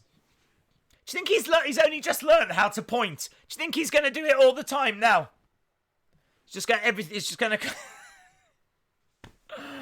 It is weird. It is weird. It's a new playful Fiend. That's what we've got. It's a new kind of fun Fiend. That's what we've got now. We've got like a new fun Fiend. Days, if Carlito returns, what would be your reaction? Well, wasn't expecting that. Days, Abyss has signed with WWE. He might debut at Mania. He works backstage, bud. Even demons like to put... Yeah. I tell you what, nothing says darkness. Nothing says darkness quite like pointing at a sign. Is it? Do you know what I mean? Nothing says... It's like, oh, Bray and the Fiend are so angry at what Cena did to them all those years ago. There was no way he was going to pass this opportunity up. So off go the lights. On they come. And the Fiend points. Oh, it's deadly. It's deadly. He's pointed. Oh! Shield the eyes of your kids. Don't let them watch WWE. It used to be PG. It's not PG anymore. The Fiend points at the sign. You got to have fun with it. If you don't have fun with it, you'd just be crying, wouldn't you? It's not Bray. It's Goldberg dressed as Bray. You're right. It's got to be. It's the only answer. Why are you telling me about Preston? I don't care about Preston. The crowd was into the ending. No, look, I liked it. I liked it. I wasn't a fan of the pointing, but you know, there we go. Everything went the way we thought it would. Matt Baker says I was wrong about King Corbin. The sign pointing contest went well. Fiend wins. Oh, they did it well. I loved it. Yeah, look. You're getting Fiend versus Cena. There's a history there. It's the match I wanted rather than Fiend versus Roman. My only problem is the title's still not on the Fiend. If Fiend had won last night and he appeared there with the belt and then he pointed, epic, brilliant. But I'm glad that I am though. Can't wait. What's wrong with Preston? Nothing wrong with Preston. I just didn't ask Google to tell me about it. That's my only problem. That's my only problem with Preston. That's the only reason I'll be watching. The dirt that Bray has got on Cena for mind games. Oh, yeah. I don't want people to get confused. We're having a bit of fun about the sign pointing because it is random. You know, he is darkness. He is the Fiend. Him pointing at the sign is... It's random. Even the biggest Fiend fans, I'm sure, will admit, seeing Bray's darkness not attack, but point at a sign is strange. Okay? I don't think that's a bad thing to say. I think we can all agree it's strange. But the match itself I'm on board with. This is when we knew that the Fiend was a character and it represented John Cena's darkness and all of that kind of stuff. When we knew about the Fiend, this was one of the matches I was looking forward to. You look back at the history of WrestleMania and Bray Wyatt, you look at that Cena one. That Cena defeat was such a big moment for Bray. You could argue he never really recovered. I know he did win the championship after, but it was such a setback that, yeah, there's a real history here. So much they can do with it. So I think the build for this is going to be excellent. So, yeah, I would hate for people to watch this and think that I'm hating all over this match, because I'm absolutely not. I think it's a good match. I just think it's funny that the Fiend pointed at the sign. James Hill says, I hated WSS. But Fiend versus Cena, I am excited for. I hear you, James. I hear you. Jay Shy. Why didn't he attack John? The Fiend is not scary anymore. Days, that was very deadly sign point, says Dante. You're right, dude, it was. Do you know what? It's the scariest sign point I've ever seen. I have never seen a scarier sign point, so he wins that. You got to give him that. London Askew, shout out to you again, dude. Hearts in the eyes emoji from London Askew. Clearly loving it. Jody Gilly saying, I agree, strange, but the match, awesome. Yep, agree. I agree. JD says the Fiend's about to get buried. I don't think so. I think Fiend's going over. Fiend beats Cena. Cena has already lost a squash match to Undertaker. I think it's quite clear that Super Cena, the days of Super Cena are over. Cena there just talking about the future, talking about the stars, talking about not wanting to get in the way of the up-and-coming talent. But then he gets challenged, and he has accepted that challenge. And I think he puts Fiend over. And, that'll be good for the Fiend. The only problem is that the Fiend's obviously coming off that title loss, and we're not really going to get closure on that, are we? I think what they're going to do is just move the story forward. That's what happened tonight. That's what happened. What happened tonight was Goldberg says, forget who was last. It's about who's next. That was it. That was WWE's way of telling you right at the start of the show, forget the past. We're looking at the future. Forget who was last. It's about who's next. So, yeah. I mean, Vince might as well have come out and said, can you forget about yesterday, please? forget yesterday. We had to do it for things we're going to do in the future. So forget about yesterday. It's about who's next. Get your scores in, by the way. Get your scores in. Matt Baker says Brock is champ, Goldberg is champ, Miz and Morrison are champs, and Cena is back. And Edge, what year is this? That's a really good point. Brock, Goldberg, Miz, Morrison, Cena, Edge, Orton in a major storyline. Matt Hardy gets laid out injured. WWE have looked at the ratings and gone, do you know what? We have got no confidence in current superstars. We need to get back to ruthless aggression. That's why they've got the whole documentary series going on at the moment, so that you definitely remember ruthless aggression. Remember how great it was, because they're basically giving it to you again. They do not want you to forget about ruthless aggression. Jody says, why didn't he attack him? Because the mind games have already started. Days, who do you think will win Elimination Chamber? I don't know, bud. I can't even remember who's in it.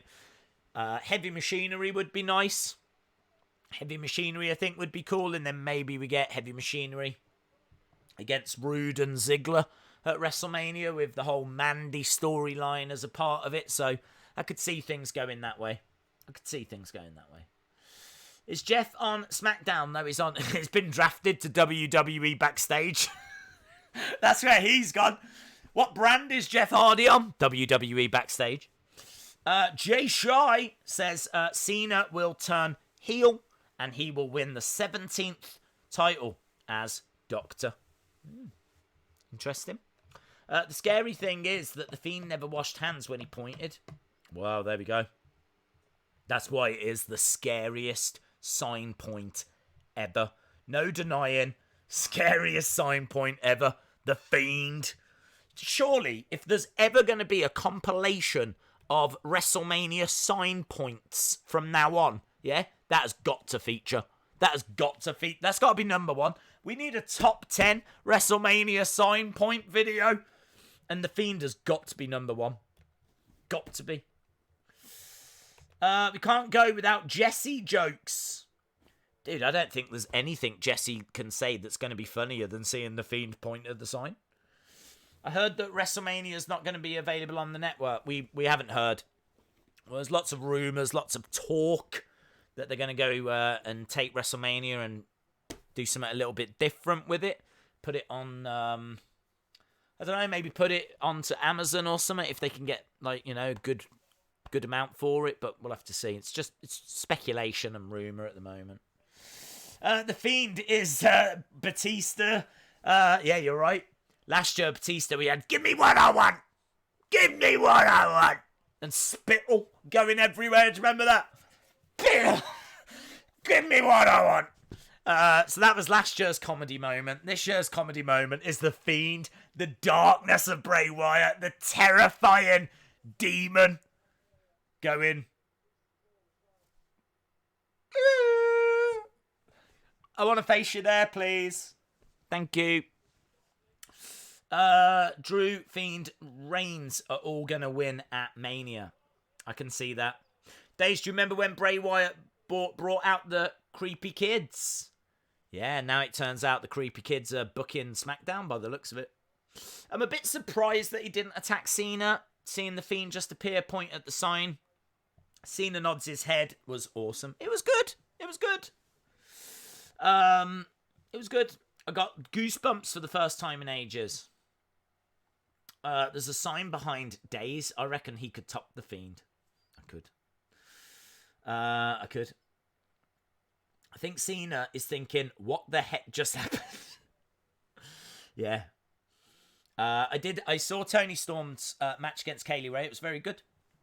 As much as I'm excited for Fiend versus Cena, I honestly think it's best the Fiend went away for a little while. Oh, that's a decent point. That's a decent point. I'm on board with Fiend Cena. It was the rumour, and, it is what it is. Rusty Shackleford 360. Okay, Days. People have called for it. Callin Corner. People want Callin Corner. Well, Jesse, if you're around, let me know. We can do Callin Corner if Jesse will agree, and then we will say goodbyes, everyone. We will say our goodbyes. Does CM Punk go to WWE backstage the week before a pay-per-view and Jeff in the same studio? I don't know if CM Punk's going to be on at the same time as Jeff.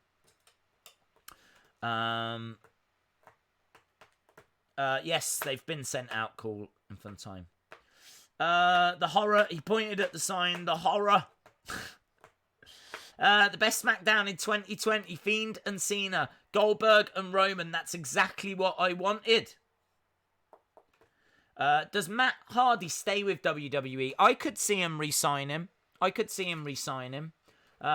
think he's still toying around with a few things. They've said that he could go to NXT. I'll tell you, the only thing I think is, if the plan was for him to re-sign, why would he be mentioning other brands online? I'm not convinced it's a done deal. I think he re-signs, but I'm not convinced it's a done deal, because surely WWE would not want him mentioning AEW, because he's been very vocal and teasing about going to AEW. Evil Uno has been kind of tweeting out as well about him going over to AEW, and I just don't think WWE would welcome them getting that kind of free press. So I'm not sure that this is a done deal.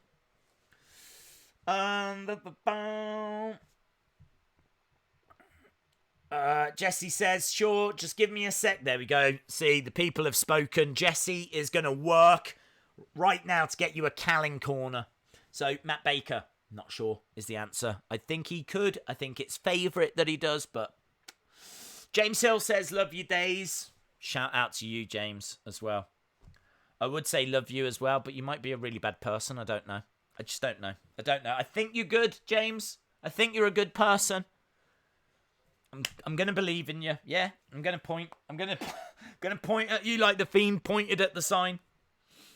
Fiend versus Cena will be good. Despite how upset I was last night, he will attack Cena later down the line and build it up for WrestleMania. Yeah, I agree. I'm looking forward to it. Cena mentioning the future made me think of Killer Cross. Days the Fiend sign said Bill and Jilly. I need to keep an eye out here for Callan Corner. We're sticking around for Callan Corner. She's going to drop one of her legendary jokes in the chat. If I miss it, we're going to be sitting here all night. So I do need to keep an eye out for Callan Corner. Jim Gore saying Matt Hardy is keeping people guessing. True. Days, I wasn't watching WWE when we got Cena versus Wyatt at WrestleMania 30. I started watching a year later. So it'll be awesome to see that match. Yeah, I've got no problem with the match. I just wish the title was still on The Fiend, as I think a lot of us do. But as we've seen in the chat tonight, there's a few people that kind of feel a little different. There's a few people that are quite happy that Goldberg won. So you're never going to please everyone. Just be great if they could please more people than they are at the moment. Oh, Days, the glitches in WWE 2K20. Perhaps WWE 2K... Oh my god, this is genius. You're absolutely right. WWE 2K20 has been glitching all over the place. So what WWE have been doing now is been putting glitches into the show so that you don't notice how bad 2K20 is. That is so clever. That is brilliant marketing. Rather than improve the game, make the show worse. Don't make the game better. Make the show worse. Bring it down so that there's glitches all over it. Yeah. Brilliant. You guys are the best. You are brilliant. I've said before, you're like a wrestling supercomputer. I think you've called it. Come on, Jesse, says Rusty Shackelford. Yeah, Jesse. Firing in your free jokes. We all need cheering up. We're still mourning yesterday's Fiend defeat. Days, do you think the Fiend will end up okay? I do. I've always thought the Fiend will end up okay.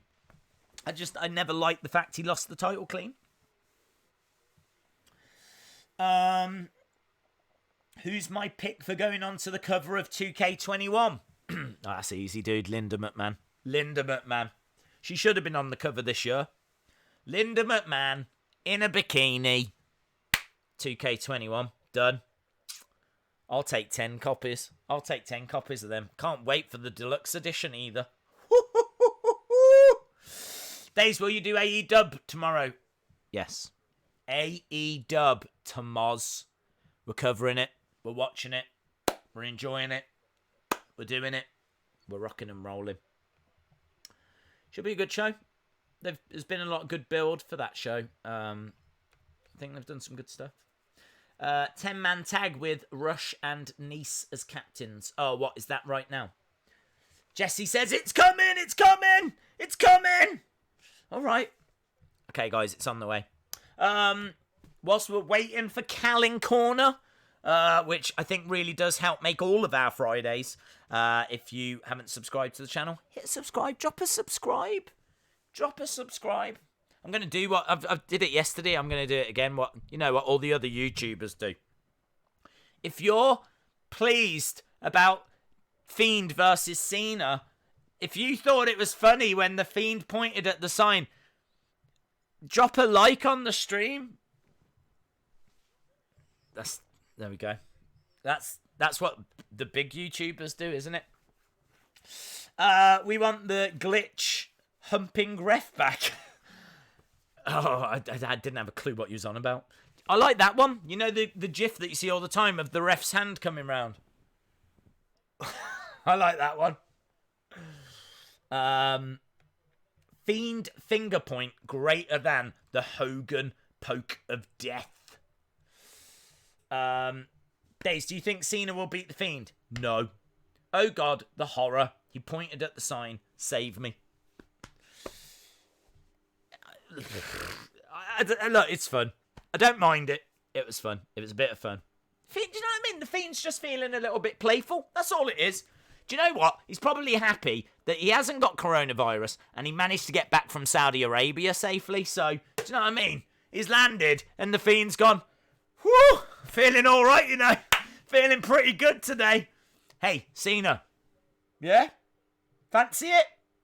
Yeah? All right, bud. I can see you, by the way. I think it's one of them.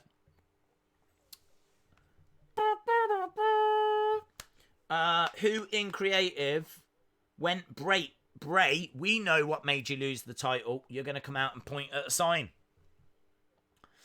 Philip says, I'm excited for Fiend Cena, but I can't get over yesterday. I know.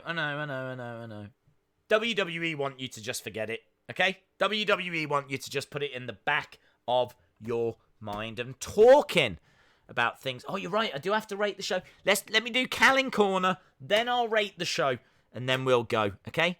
So, talking of things that you need to put in the back of your mind. Get ready, friends. It's the joke that makes or breaks your weekends. It is Callan Corner. Right, time for Callan Corner. We need a jingle there. We need a jingle. Feel free to send jingles in. If you are so inclined, feel free to record a Callan Corner jingle and ping it over. Tag me in it on Twitter. I'd be very interested in seeing Callan Corner jingles. I'm sure we could quickly throw something together, but I feel like it deserves more than that. Do you know what I mean? We're not WWE. We're not doing last minute booking, right? We're going to give it some thought. Do you think Ali is in line for a big push? Well, I do. If the glitch thing is to do with him, yes. Coming at you with more puns. Here's one in Spanish. Uno. Days, do you think Ali... Oh, I answered that. Jay Shy. The Fiend showing up with no lights looks dumb. Well, the lights shut down, didn't they? And they're not really doing the red light thing. I think they have moved away from the red light thing. So I think the red light thing's done. Forget it. It's the past. So this is a new world. This is a new world. The glitch is CM Punk. I hope so. Waiting patiently. We're all waiting patiently. I can't believe it. You know right now, Jessie Callan's going through her joke book like this. Oh, I can't do that. I did that one last week. She's stressed. I can tell. I can feel the pressure. Totally didn't get it, did he? No. Was that the joke? That wasn't the joke. Days, please get a Fiend mask and then wear it all throughout the match against Cena. Well, I don't know how great that would be, bud. Because then I'll be sitting here going... Do you know what I mean? It's not brilliant for streaming. Can you give me one more shout out? Because I'm leaving the stream. Hope Sofu.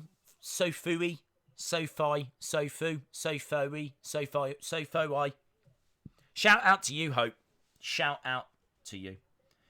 I read what? That was the... No, she says, hold on. Oh, don't do that. The glitch is Days making his WWE debut. It's true. Jay Shy says, should at least use his creepy music. Boring. Was that the joke? That would be legit the worst Callan Corner ever. She's saying, hang on. I don't know. I'm not even in control of these streams anymore. I don't even know when my own stream's ending. I'm now a victim. I'm now a slave to Callan Corner. It's not right. This isn't the life I chose. Let's score. Oh, I can't even score it because she might drop the joke in a second. This is horrific. Do you know what I mean? I could right now. I could be out playing with my friends, but I can't. I've got to wait for Callan Corner. Days, AEW is selling a John Moxley eye patch on AEW shop. I'd really like to get one of those Orange Cassidy shirts. Surely that's essential. A proper Orange Cassidy shirt.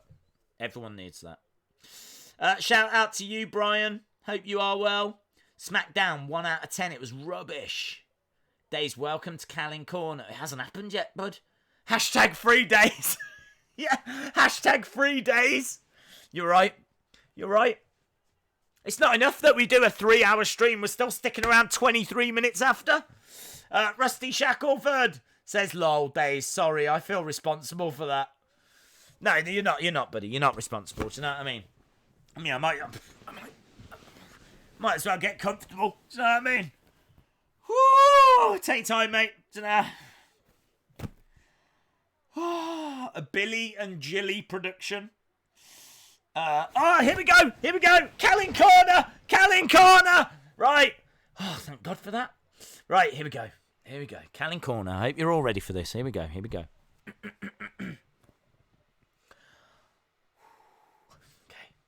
I just found out that my friend has a secret life as a priest. It's his alter ego. Oh!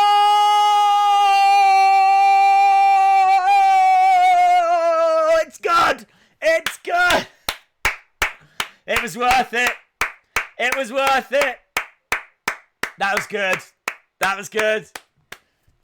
was good, actually. Do you know what I mean? When I say that Calling Corner makes or breaks the weekend, I'm not just throwing words out there. Yeah? I mean it. That was good. That was good stuff. I was in limbo. You're right. For a moment, you witnessed my own personal Firefly finance. For a moment there, I couldn't go anywhere. I couldn't do anything. Oh, that was good. Jesse, you've done it again. Look at the... Yes! Much better, Jesse! Rusty Shackleford coming in. Kevin, shout out to you. Right, we've done Calling Corner. We can go. We can almost go. I can see freedom. Right, let's get the scores in for the show. I'm going to say largely it was so bizarre. It was such a bizarre show. I feel like average is 6.5. For me, it was below average, but then that ending, that moment, there's so many talking points. There's so much kind of fun. There's been a lot of fun that's come out of it. I mean, that one moment alone. So I'm going to say that it saved the show. I was under average. I'm going to say that it is... I'm going to say it was 6.5. 6.5. I think without that Cena moment, 5 out of 10. The show had very little. I think the Roman, the way they did that was quite annoying. And actually, look, I think people agree. Let me bring the scores up. 7 out of 10. So Joe's a touch higher, but Harper's Figure Hall says 6. Brian says 7.1. Isman says 4. So, yeah, I mean, look. 7, 6, 7.25, 4, 8.5, 9. That's high. 6.5, 7.5. I think I'm kind of in the area. The average, maybe a touch below. But, man, a lot of this show wasn't good. That first hour. By the end of that first hour, people said, oh, you didn't do the halftime scores? And I said, yeah, I don't need to see a load of zeros. Do you know what I mean? It wasn't a good first hour. So any positives for me kind of came out of that second hour. So I feel that 6.5 is about fair. It fits, right? I think it fits. I think that fits. I feel like that's fair. 1 for the glitch. The rest was diabolical, says Josh. Well, you didn't like Fiend Cena. I think Fiend Cena as a match, as a concept, is good. I'm on board with that. I'm on board with Fiend Cena. The Fiend's point at the WrestleMania sign is more powerful than his mandible claw. That's true. When the lights went out and Cena was at the top of the stage, I literally screamed, says Boston Bruins fan 16. Was you there? Because they were in Boston. I don't know what a Bruin is. What's a Bruin? Actually, I've never thought about that. What is a Bruin? What's a Bruin? I don't know what it is. Dan T says 7 out of 10 for me. Thank you for the stream. I will see you on Monday. Dan the Money Treaty. Thank you for the support, my friend. And thank you to everyone that's joined us. I got, as I said, I don't know. I don't know. I don't know if people enjoyed the stream, enjoyed the show. I had a good time. I had a good time. The ending saved it from being a -1. Yeah, he was there. Oh, very cool. Does anyone know what a brewing is? What's a brewing? I would like to get an answer to that. Jalen says, the stream was 10 out of 10 as always, and SmackDown was a 7. Shout out to you, Jalen. Thank you for joining us, buddy. It's the name of the hockey team. I know it's the name of the hockey team. I know. Well, actually, I didn't. I didn't know what it was. I knew it was the name of a team. But what's a brewing? What's a brewing? Probably a cup of tea. Shout out to you, Dante. Good night, Days. I will be back for Revolution. My name is Michael22 scored it. A Fiend point out of 100, which I think is higher than 100. Shout out to Justin. Shout out to William. A bear. A brewing is a bear. It's a bear. I never knew it was a bear. Well, there we go. For all of you out there that didn't know that a brewing was a bear, now you do. And I can't think of a better way. I can't beat that. I can't beat that nugget of information. Do you know what I mean? There's millions of people out there that didn't know that. I mean, clearly they weren't all on this stream because it seems like all of you knew. But I didn't know. I ain't got a clue. So there we go. Bruins are bears. Right, guys, that is it. Thank you for joining us. Appreciate the support. Genuinely appreciate the support. I would not want to have watched this without you guys. So really, really appreciate it.